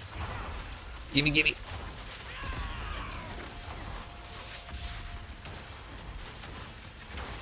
thing about these goblins is they were built to waste time, so they open like 7 portals all over the place, and they just jump between them. But they don't ever actually escape, as far as I know. At least I've never seen one escape. They do be teleporting all over the place, if you don't like crowd control them immediately. Which really, it would make more sense for them to be unstoppable, but I'm not going to be upset that they aren't.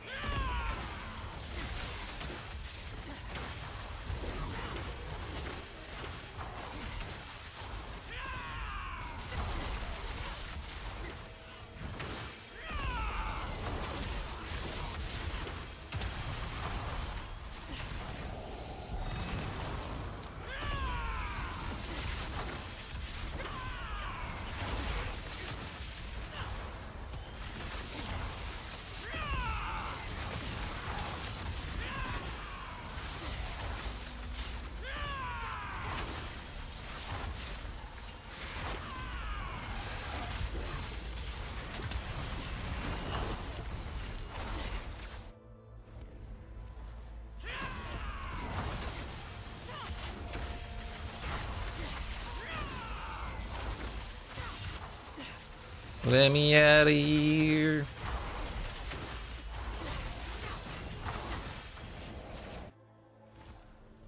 The nice thing about this build is when we're trying to zoom past a bunch of enemies, we still kill the shit out of all of them.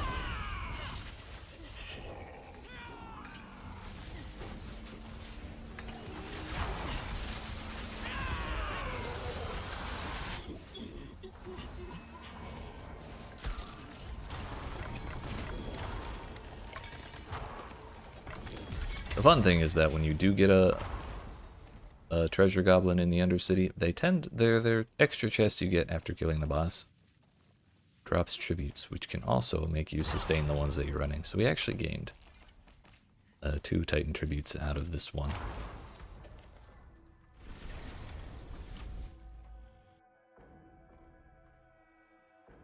Which means more boss materials for us. What's not to like?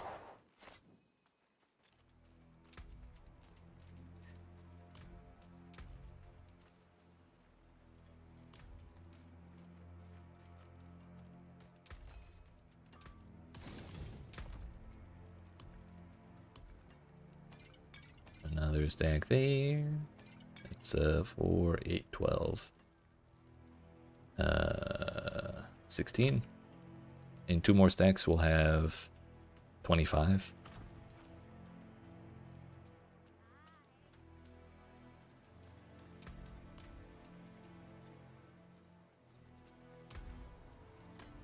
And we still have 30 tribunes left. Shit. I think today we started at like 39 or 37, and that was like 2 hours ago. Which I have gotten sidetracked by a couple other things, so we haven't been slamming them non-stop, technically speaking. But these take a while to clear through.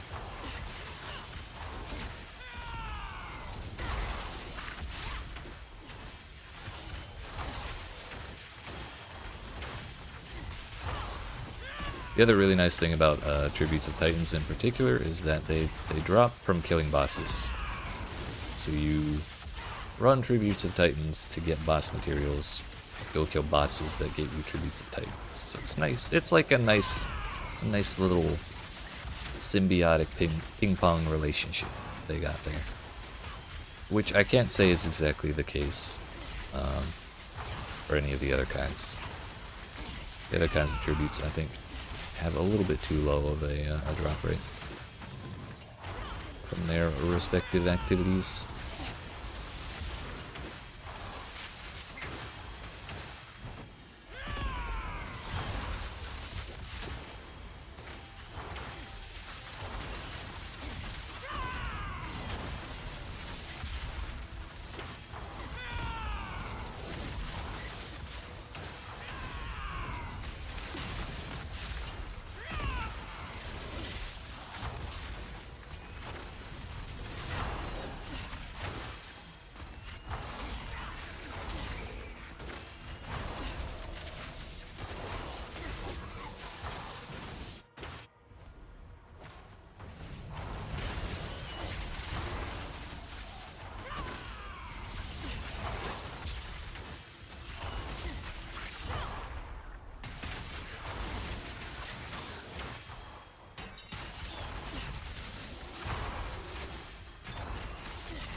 Yeah, Penitent is genuinely like actually really difficult. I started on that when the expansion came out, and my goal was to clear the campaign without changing the difficulty, and I did that. But there was definitely times when I had to like go farm for shit to keep going through the campaign. Also, there was a point where I couldn't really continue until a buddy gave me a razor plate that he dropped early on. And without that, it would have been a little difficult to keep going. Because I think I still had a hard time with the boss fight I got stuck on.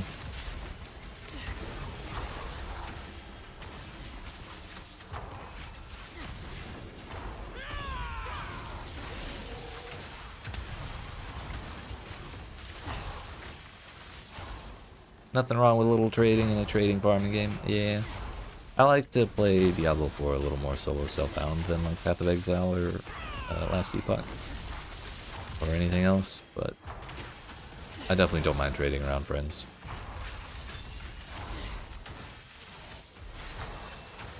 Hey, we're Paragon 267. Nice. Only a quarter of a billion more XP till I get the next one.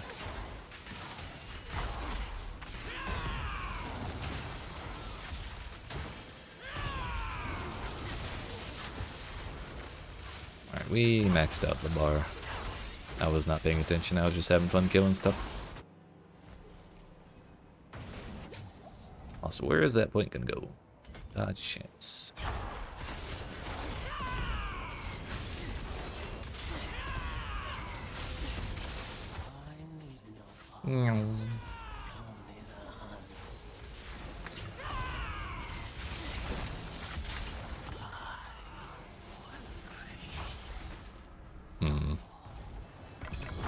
A ring. Loggers. Log champion.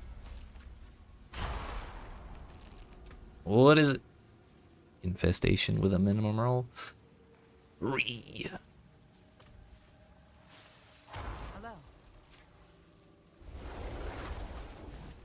No, I think I forgot to put my consumables on for that one.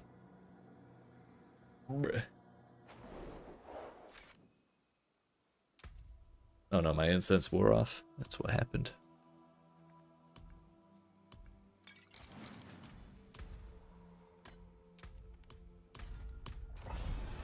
Again.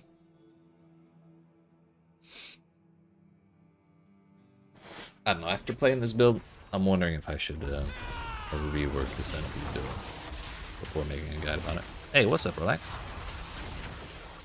How you doing today, my friend?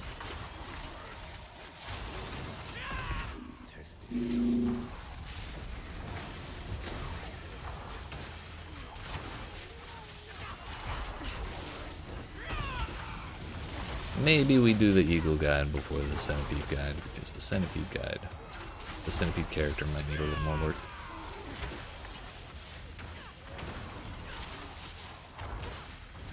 Hey, what's up, Viva? How are you today? It's good to see you.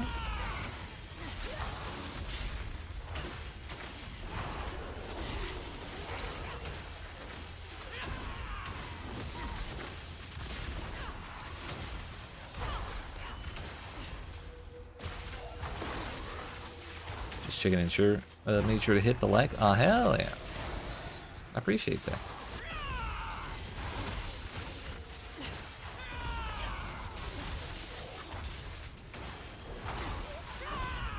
I was actually just about to stand up and take a break and do a casual like and subscribe button before I did it. After we finish this run, it's getting to be stretching time anyways. We'll finish this first, of course. Tired going to sleep? Alright. Have yourself a good night, Eva. I appreciate you stopping by.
Alright, attunement 4.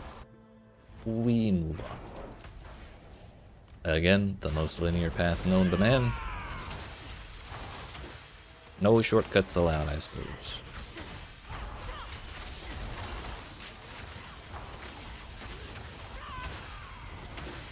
Need to remember to actually use the eagle, because otherwise I'll run out of supremacy stacks for the boss, and that's gonna be really sad.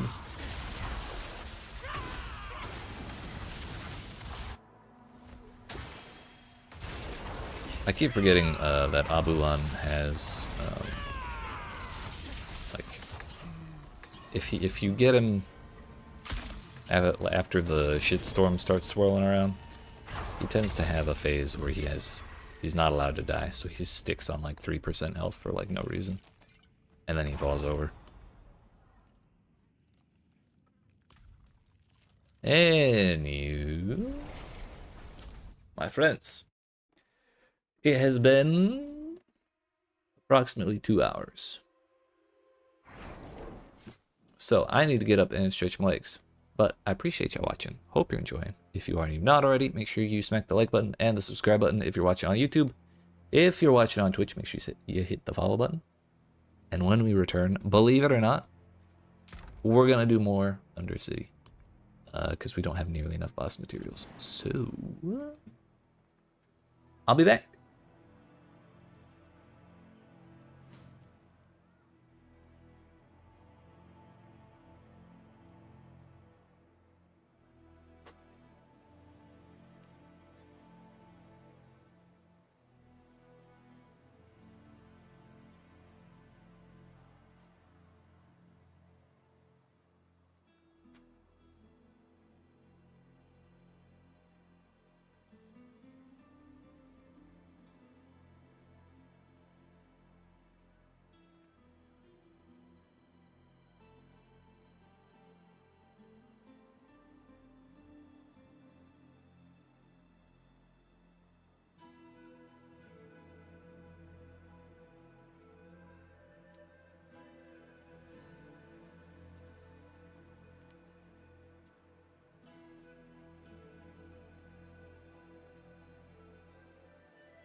Alright, friends. We made it. I feel better. I had some cookies, I got some water. We're in there. And as I said before, more Undercity. We don't even have half that stash tab full. We gotta fix this. Also, I'll probably only be going for another hour or so. Still doing some figuring out of how I want my stream schedule to be. So this week we're trying 3-hour streams instead of 4-hour streams. See how I feel at the end of it. At the end of the week, that is.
Not a huge fan of this layout. The whole having to jump from side to side and then like backtrack in order to clear the whole thing is not my favorite thing ever.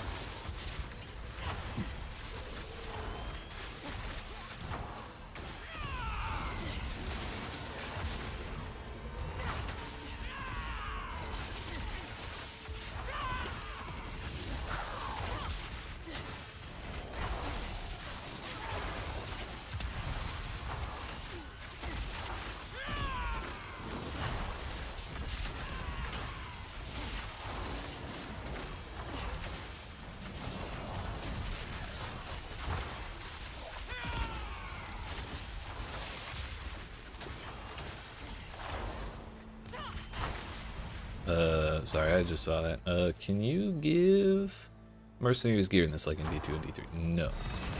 They do have some talent points that you can pick between them.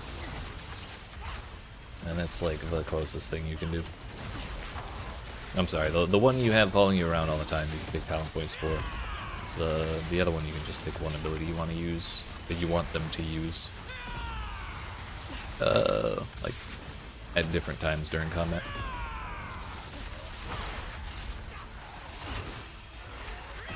So like right now, I have one dude popping out every time I do what? Forgot. Every time I summon the eagle. If his ability is off cooldown, he will use it.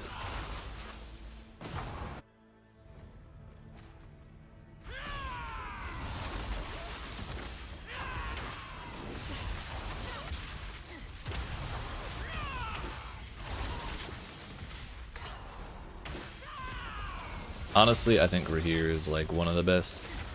He has a passive on one side of his skill tree that gives 15% to all all resistances, including poison and shadow and all that.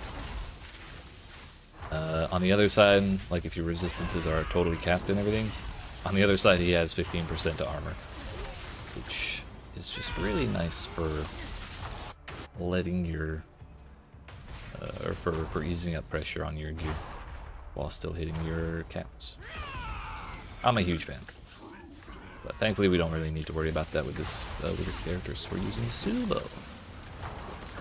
He's the reason we have all of the enemies revealed on the map all the time. He's the only one you have access to right now? Yeah, he's great.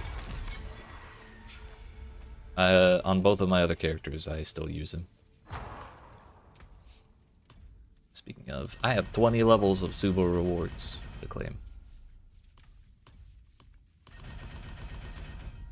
We should probably go do the bartering thing at some point.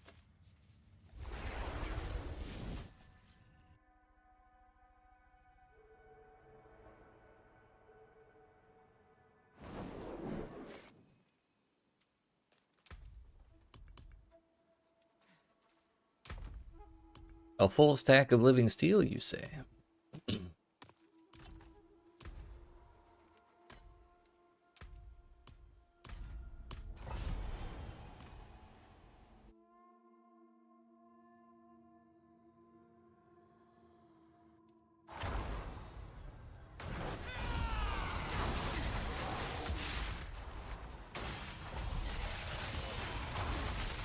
Hey, what's up, Tom? What's going on?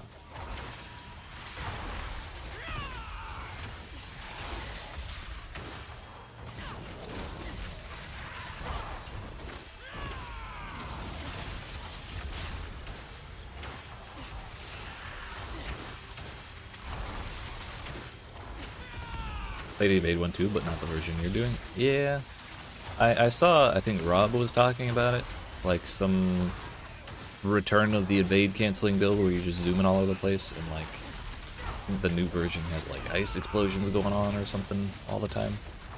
But I didn't want to like look at it and follow it as a guide. I just kind of threw some stuff together, and this is what I ended up doing. It's super fun though. I imagine the full-on evade one is as well.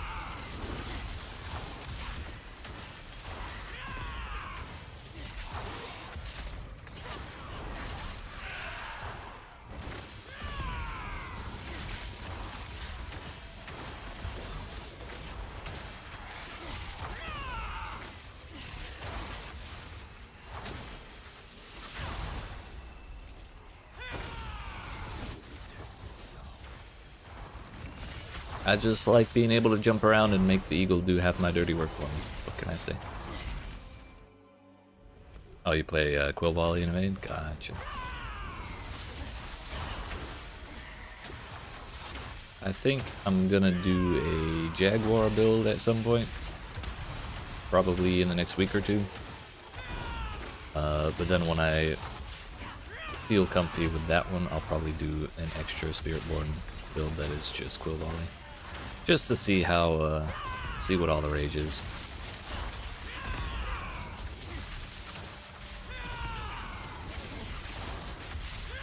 For now, I'm just having fun experimenting with all the weird stuff Spiritborn can do. You can do 150 with it, yeah. It is, I've seen some of the footage of that. It is bananas.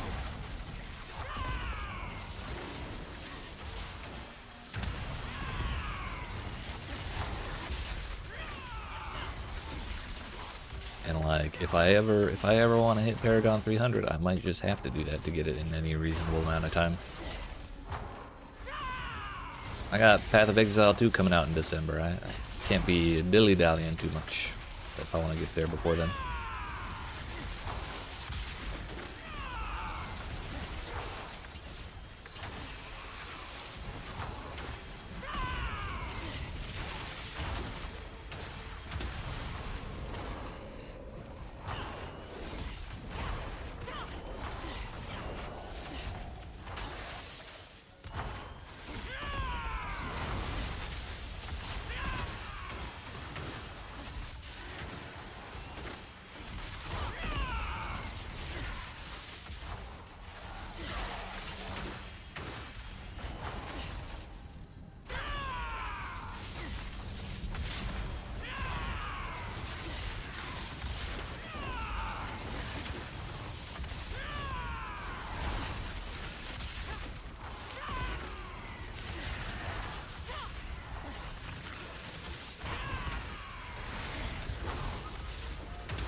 Here's the door. Finally, a non-linear 4-3. Nice. We can just leave. That's my favorite activity.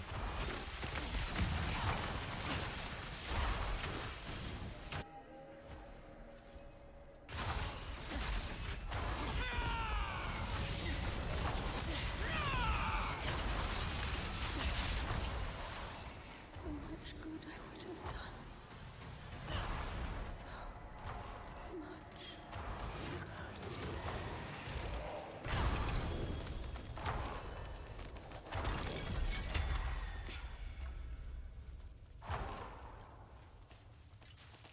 Give me the stuff. Can I add you in game? Sure. My tag is... What is it? I gotta look.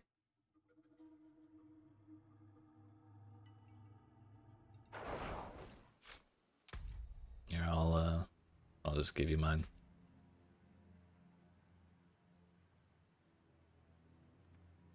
$18.34. I suppose I'm here already. We may as well.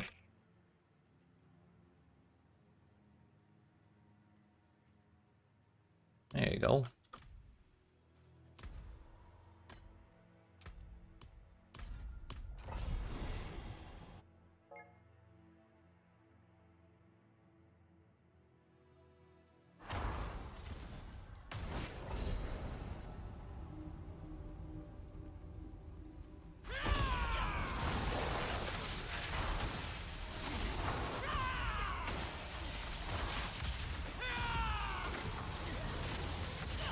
Every time I see this little sword icon is covered in enemy dots, I think it's a portal prankster, and I get a little excited. Only to be disappointed.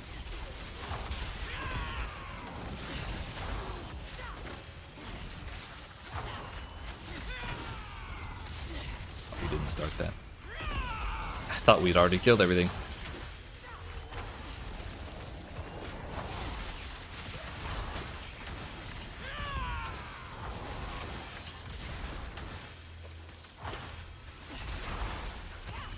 Hey, thanks for that follow, Tom. I appreciate that.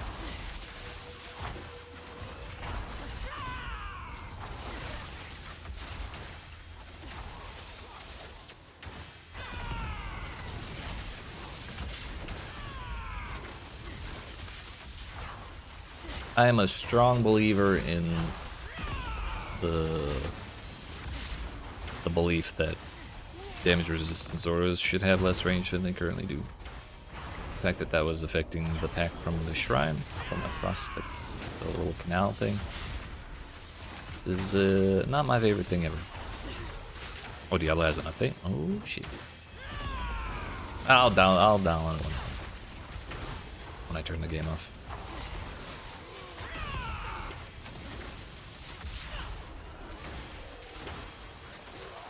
If they didn't boot me out, it must not be that important.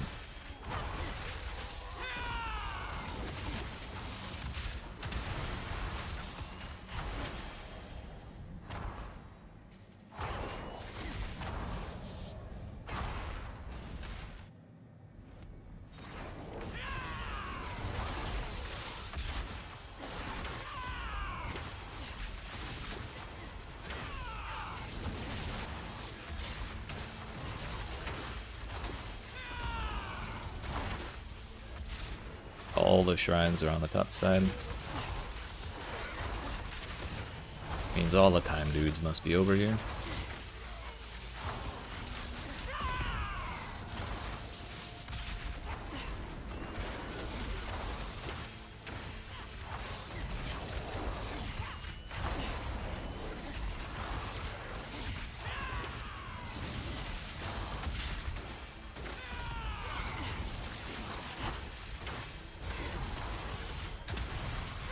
Or they're just everywhere, and that's cool too. Fine by me, not like we need the time though. Oh, trying to spec me again. Ran a lot. Hell yeah. I'll check after the after this run. Can you inspect from the friends list?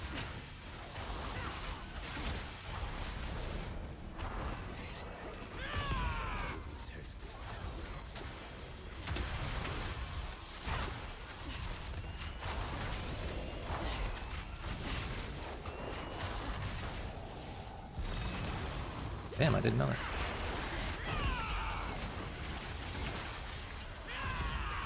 I had no idea this whole time. Didn't buy any gear either. Hell yeah.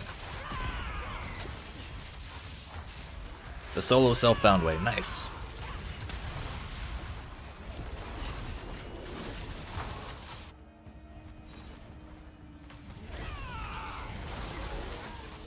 Oh my damn, that is the longest path ever. Let me out of here. I wanna go home. Kill that dude, good.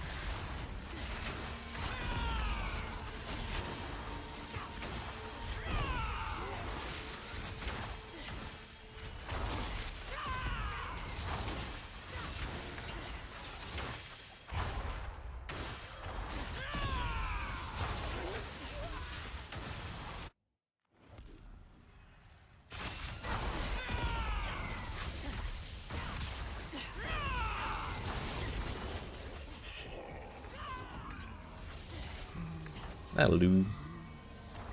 Bruh, he summoned the storm while being dead. It's cheating.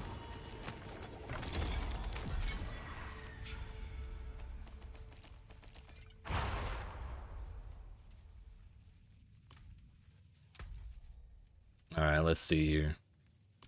View profile. Alright, alright. The one off the max roll, the triple crit on the resolve. That's a good shroud. Helm 2GA. Need better gloves and helm 2GA. Gotcha, gotcha. The double crit on life, the potency too. Hell yeah, hell yeah. Triple crit there, dear fuck. I've gotten like one triple crit in the history of ever. I can't imagine how much time you spent farming Abdussi. Or how much Abdussi you spent. You probably farm pretty fast with all your shit like this. That's a lot of move speed. Nice.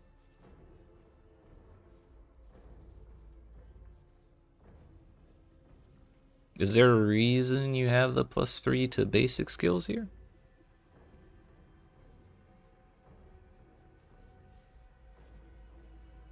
Are you even using it?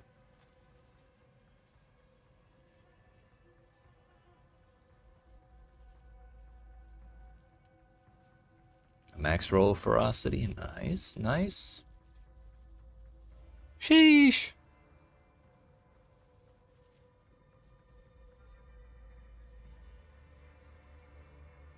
The perfect 3%.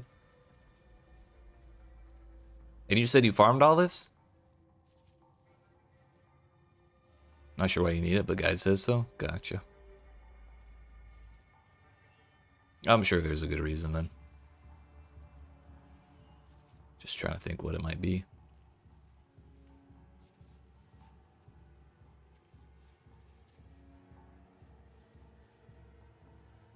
Fellow Soothsayers is what blows up the majority of the enemies in Pit 150, right? Some items need triple crit on life still. Yeah. I mean, even still, double is not bad. Or yeah, redirected force, Fellow Soothsayer. Rebounding. Very nice.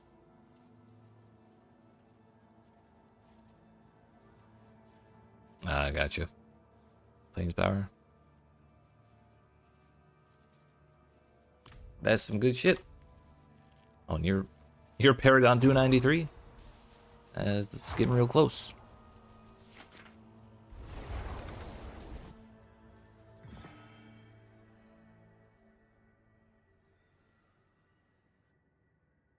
Only 7 levels to go, except I'm sure that's somewhere close to 7 billion XP.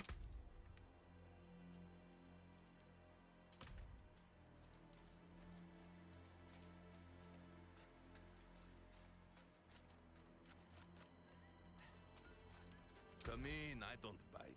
Not like I used to anyway. We have, we sure do.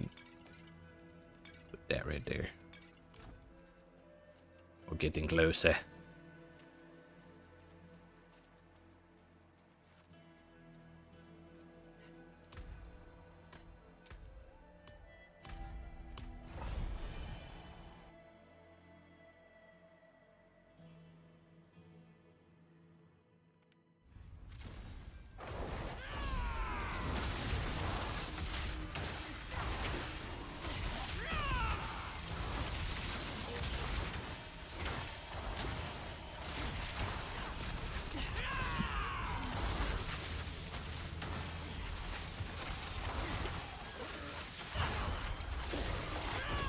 Sounds about right.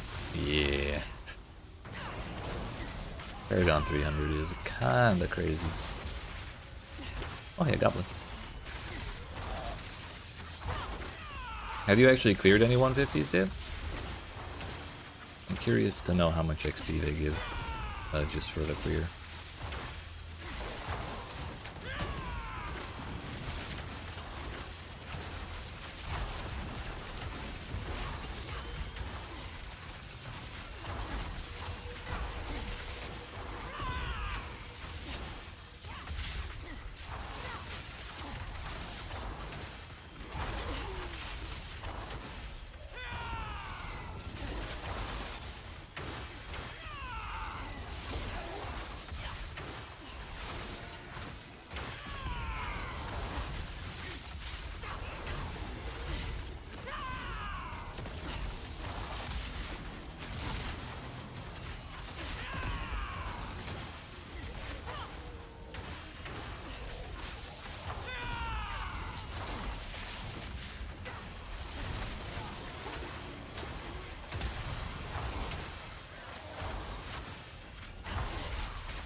The real question is, will we find another Portal Prankster?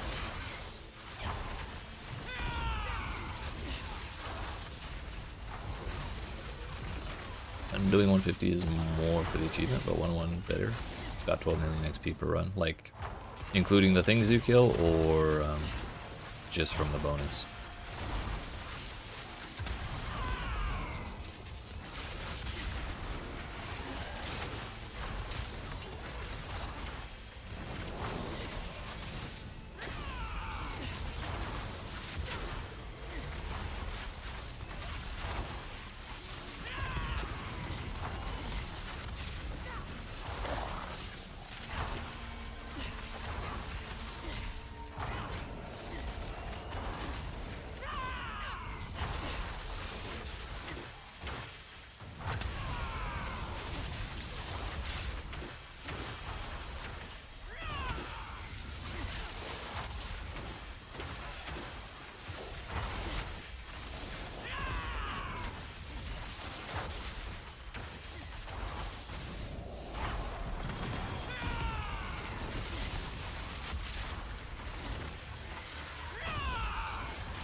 We're not done yet.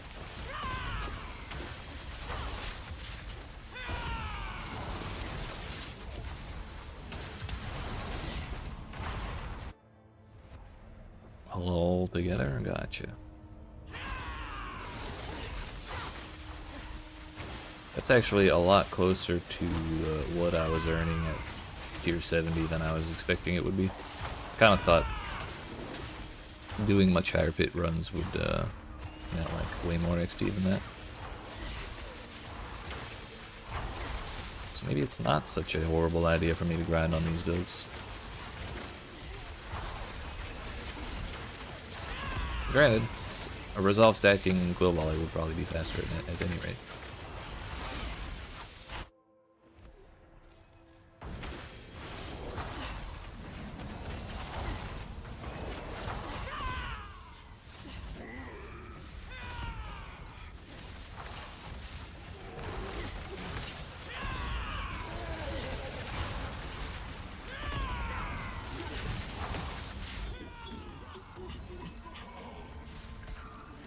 Are Ubers still generally go-tos, or are aspects outpowering them? I think it kind of depends. Ubers are strong, but depending on the build, there may be stuff that outpowers them. I'd say overall, Andariel's Visage and Shattered Vow are both pretty weak, so they're really like early. They're really only useful early on in a character's progression. I haven't seen anything, or I haven't found a time where I was like, you know what, I actually want Melted Heart of Selig over a stronger aspect on my gear. But like Air of Perdition, which is just 60% more damage on your helmet at all times, plus like a Ring of Starless Skies with core skills. Those ones are pretty hard to beat. Can I try and do a 150 for you if you want? I mean, that's entirely up to you, my dude. I believe in you, whatever you do. Just need a boss with mobs to one-shot it, right? With how much health they have, that fellow soothsayers must be crazy.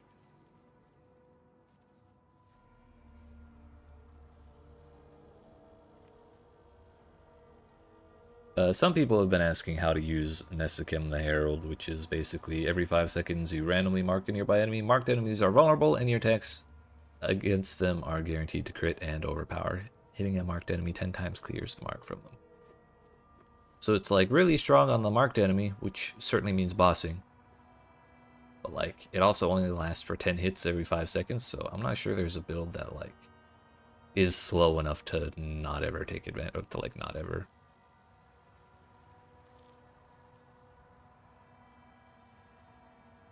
Oh, you mean carry me through a 150? I appreciate it, but don't worry about it. I'm happy just running Undercity for right now. Thank you. Oh, I'm Eastern US. That's a halfway decent razor plate, kind of. Never mind. So I don't know. The mythics are, some are giga strong. Others are not so much.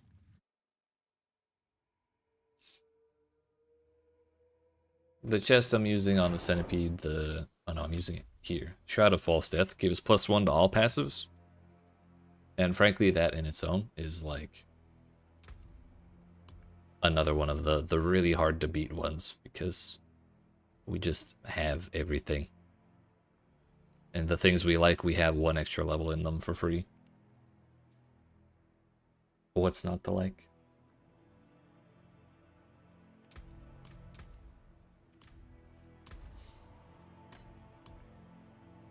Not close to any stacks yet.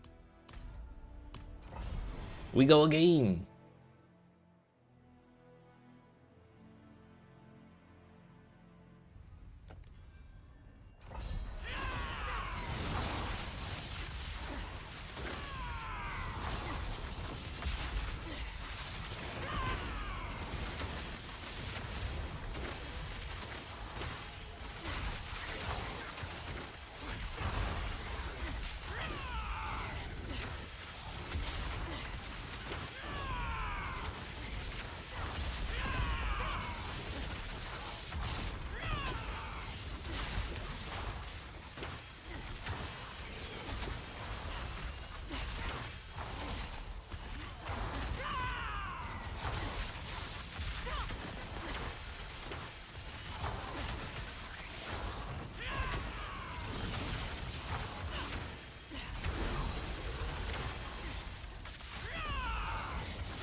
got 4 minutes to get through this. Are we gonna make it?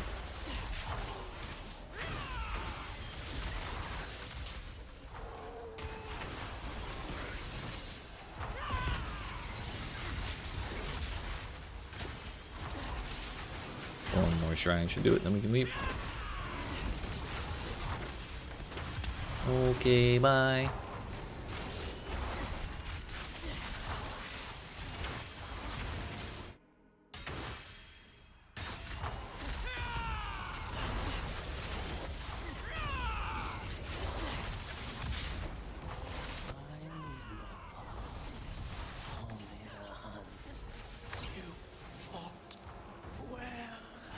I know.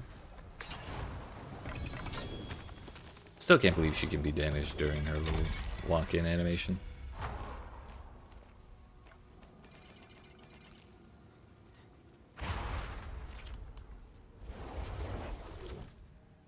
No ancestrals.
Hey, Razor Plate just drops.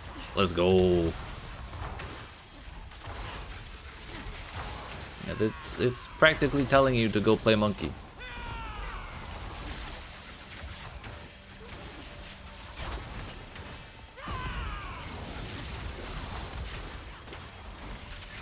Also, if you I have several spare two greater affix Razor Plates. If you want to play monkey, I'm happy to subsidize the monkey build. Monkey incoming, let's go. Hell yeah.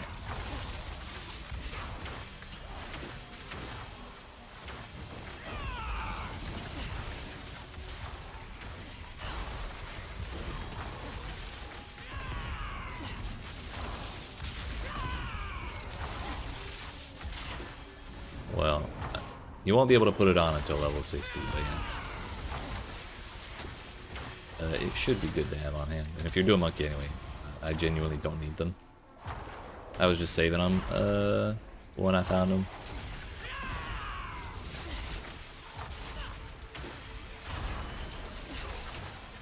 My biggest heartbreak of this season. Yeah.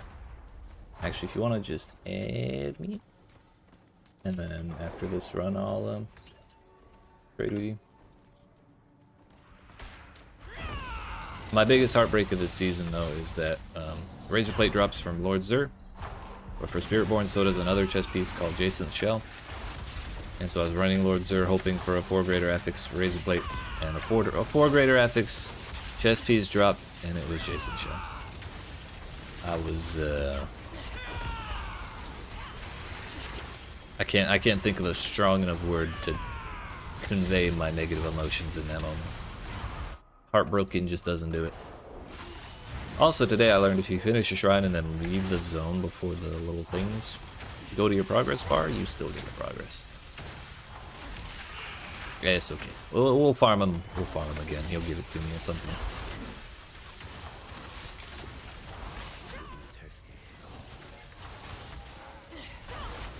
Yo. Ain't no way that's actually your name. Might be the funniest thing I've seen today. Fucking tattlebag, dude. My supremacy stacks. I let him go.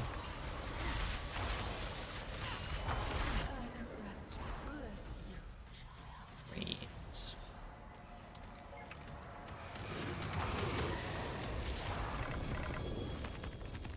All my points are in charisma, otherwise useless. You say that, but charisma is a very useful skill to have.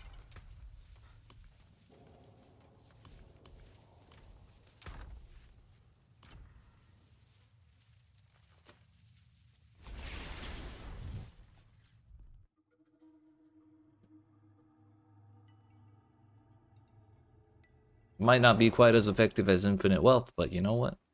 It's pretty good.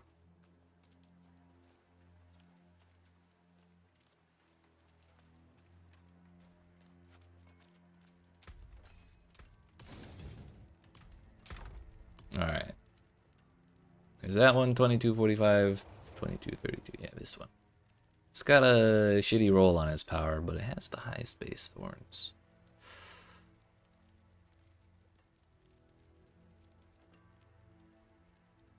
Oh yeah, that'll be fine.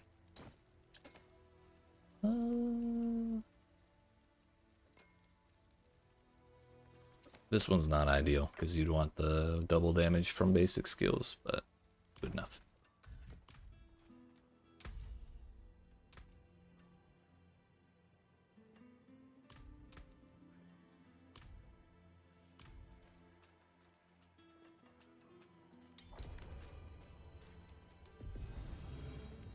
I will become blood marked. Oh no. Bar's low for your level 32 situation. That's fair. Damn, you got the drip sorted out before reaching level cap. That's respect that. Trade.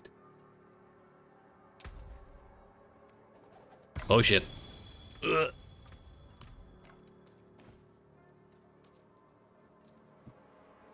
Wrong button. We'll just drag it.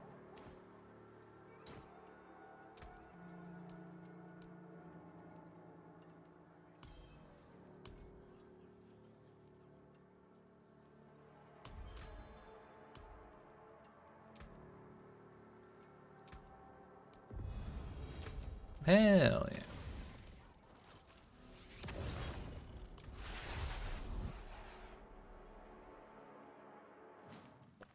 Good luck with the monkey, sir.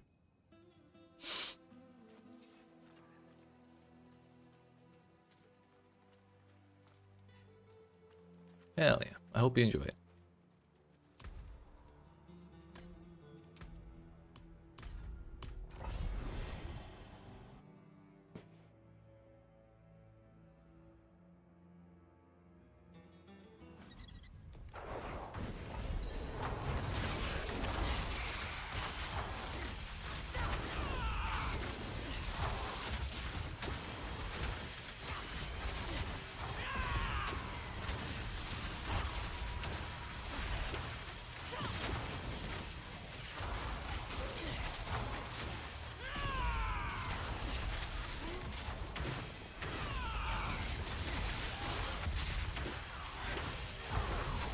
Good bit of reason to go level. I mean, you're not wrong. I'm kind of surprised you're not like Paragon level 100 by now after how quick you hit 31. Or were you looking around in the PvP area for fisticuffs? Follow through? Oh, was it on follow through? I forgot. Half of the fucking uniques in Spiritborn have velocity on them, which is an absolutely useless passive in my opinion. So when I saw the greater affix passive skill, I was like, oh, velocity, it's not great. But yeah. If you can get one that has a greater affix on follow through and the double damage one, it's sick. Family phone call duty for a few hours? Ah, gotcha. We do be like that sometimes.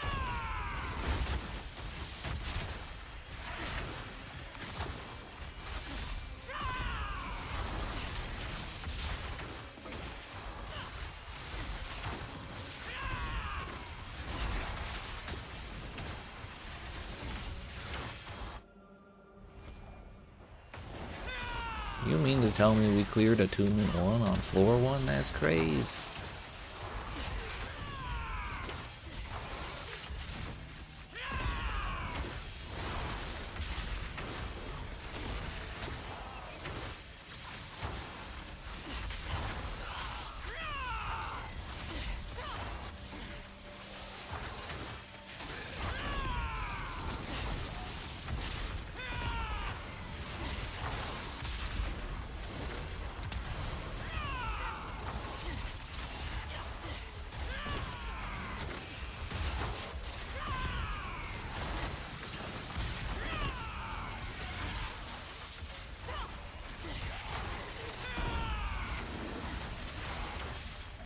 Oh shit, I forgot about loyalties, man.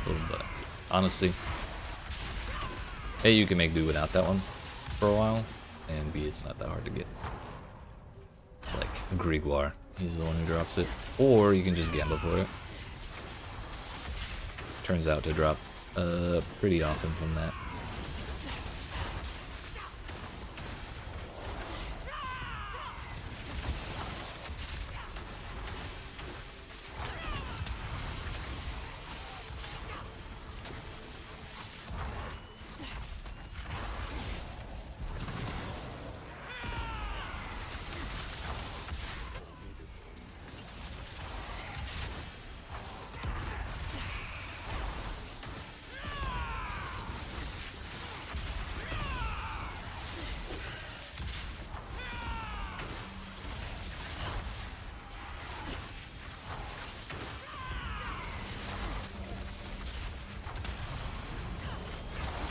Let me out of here.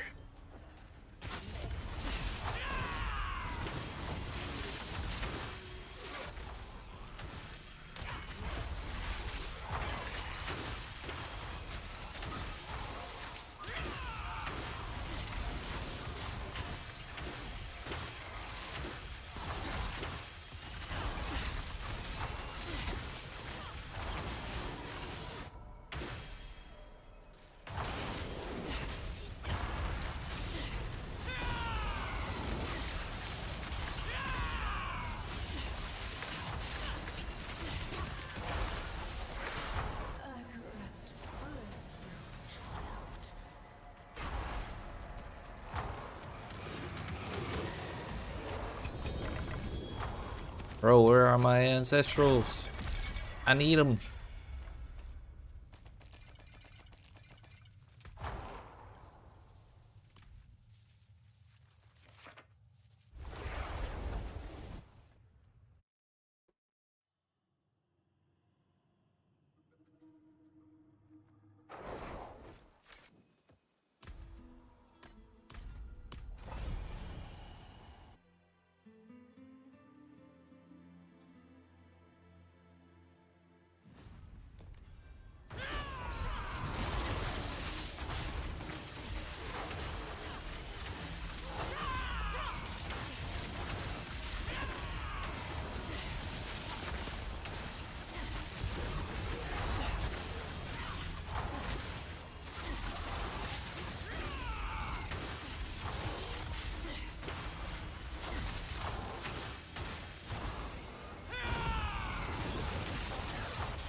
Oh, nice.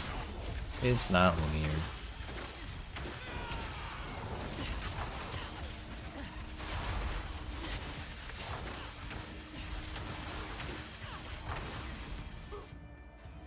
A wiser person would go searching that whole layout for goblins. However, I simply cannot be bothered.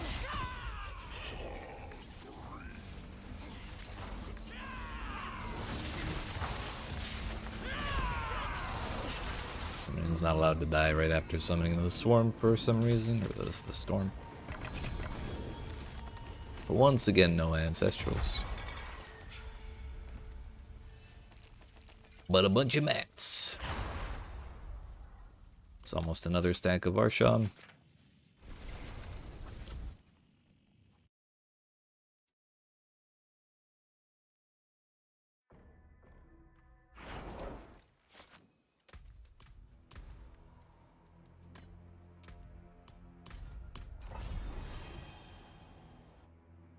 Are there any special goblins yet? Like rainbow goblins in 3?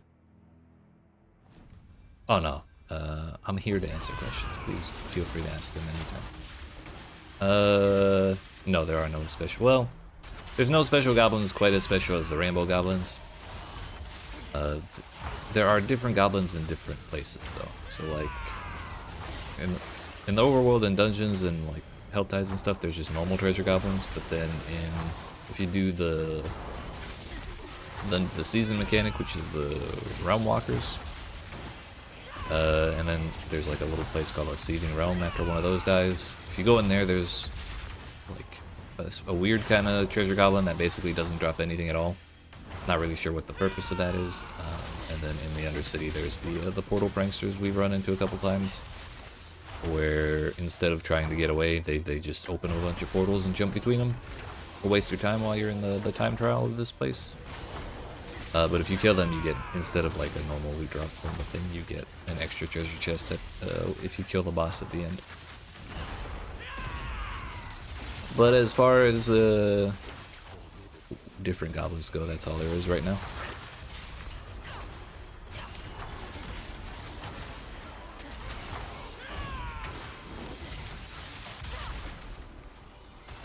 I would like to see some stuff like the Rainbow Goblin. It was very cool, I think. Haven't run into that yet. One funny thing though, someone that I've heard pointed out in the past is that if you run into treasure goblins in a nightmare dungeon, it's like a really high chance of also having the butcher. And I just think that's kind of funny that there's very likely an association there. It's like he's the big brother of all the treasure goblins. You back that, been close to 1-1 for me. Yeah, I do as well. There's been a couple times where he's not there or I don't find him. But the majority of the time, if I see one, I end up running into the butcher like while I'm chasing it or immediately after it dies.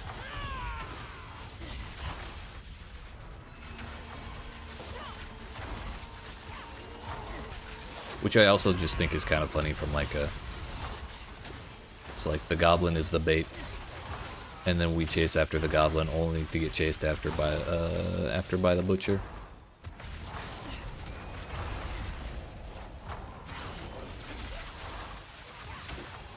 Like going from oh shit a goblin to oh shit a butcher.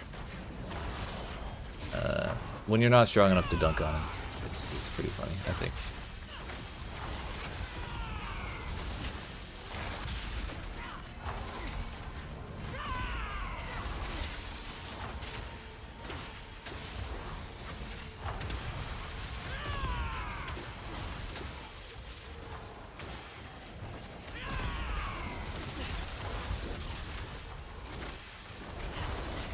Symbiotic relationship, yep.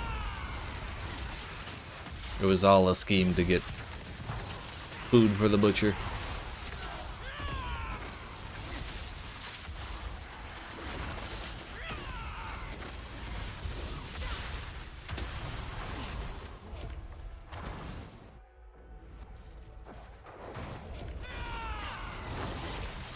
We did not clear Tomb 4 yet, so we have to do a shrine or two here.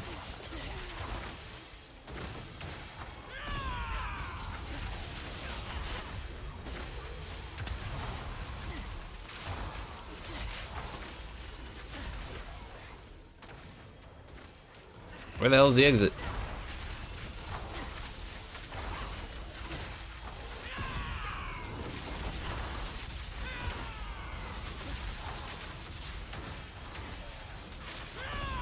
Also, nothing's dying for some reason. I blame Supremacy falling off. There it is. That was supposed to be on my map the whole time.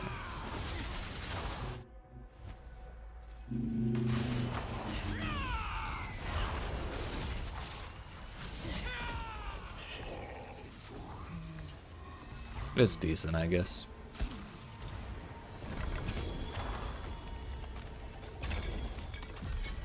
Oh, that could have it. What do you got? Simple, bruh. Unyielding hits when.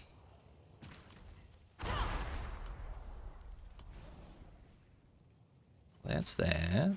That's those.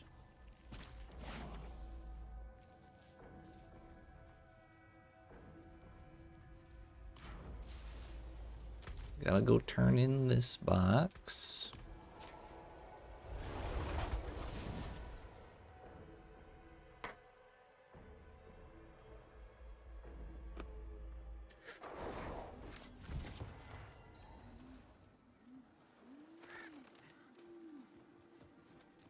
It is done. Boots. And we're going to not open it because I intend to make at least one more Spiritborn character, if not two. And to do that, we need 27 boxes, of which I have 6. How can I help?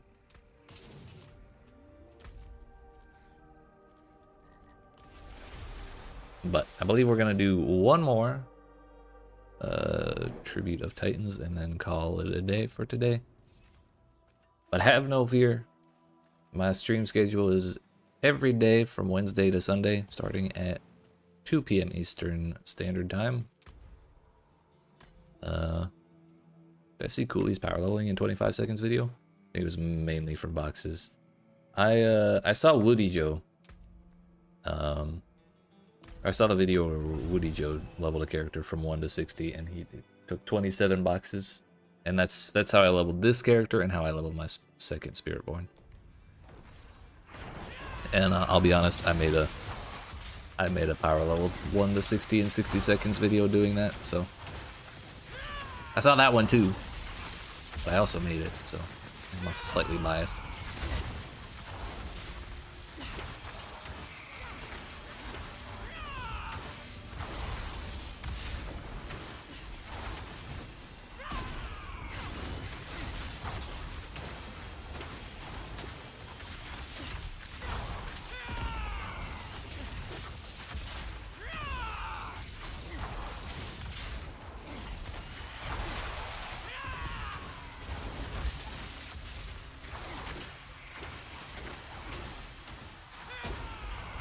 Yeah, you just slam Whispers for a while on Torment 4 and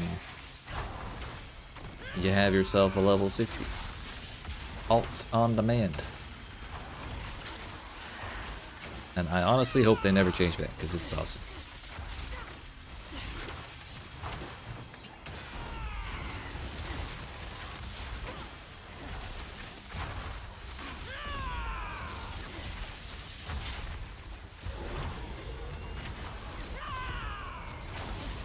And honestly, I don't like, given their design philosophy around some of the new Paragon system and all that, how they want people to have an easy time getting alts up and running.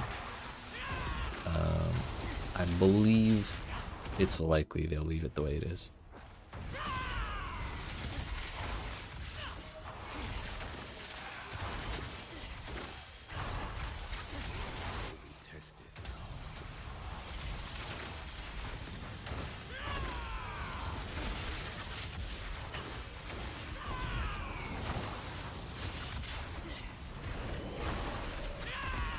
So on team play options, which it seems like this is what's going on right now. Yeah.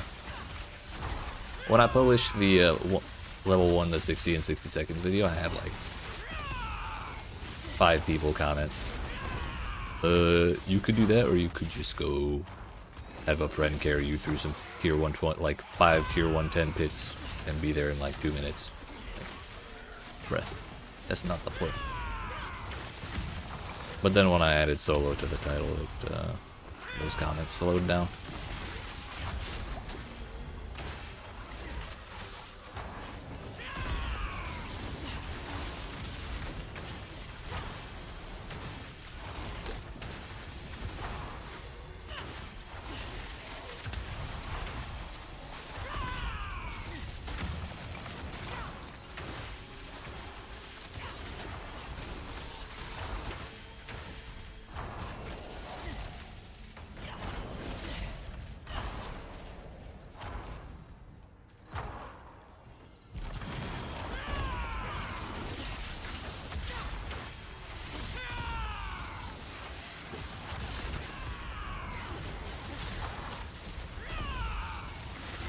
I forgot to eat my consumables again.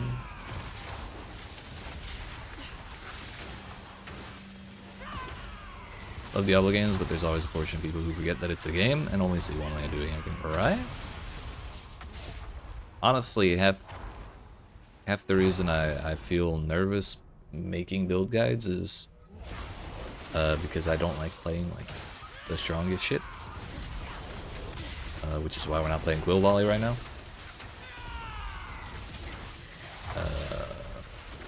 So like if I were to make, or basically any build I make a guide about is gonna be like, well, why don't you just do things this way and get like the strongest shit ever? I just don't wanna. Don't all have to be optimal all the time. Sometimes we can focus on fun. Which, I mean, there's nothing wrong with going for the strongest builds, but it's just not my thing.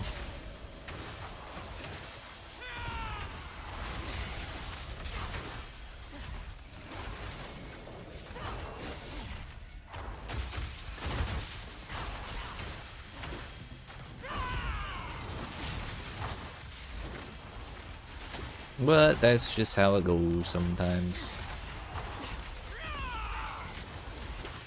Honestly, when I made the monkey build guide, it got a much more positive reception than I expected. I kind of expected every comment to be like, well, why aren't you doing this? Why aren't you doing that? This is a bad build. Yeah. But it was...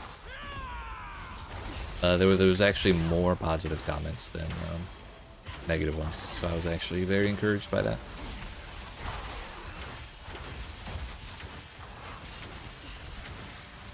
Just a end thought. Hey, close enough. You could always include off meta, that's fair. I didn't think of that.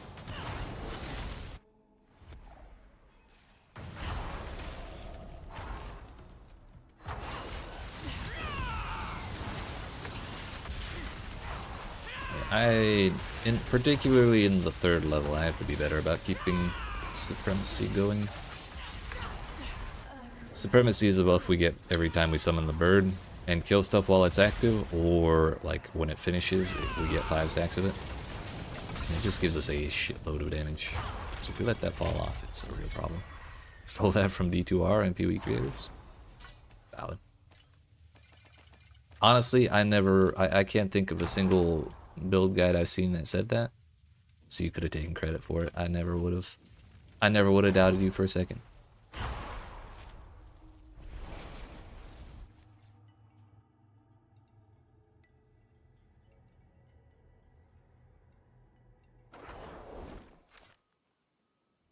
All right, my friends. It has been a good day. Oh, never mind then. It's mine. Copyrighted. Okay, fine. I won't put it on my build guide so I don't get sued for copyright violations. Are you happy now? When did I hit that?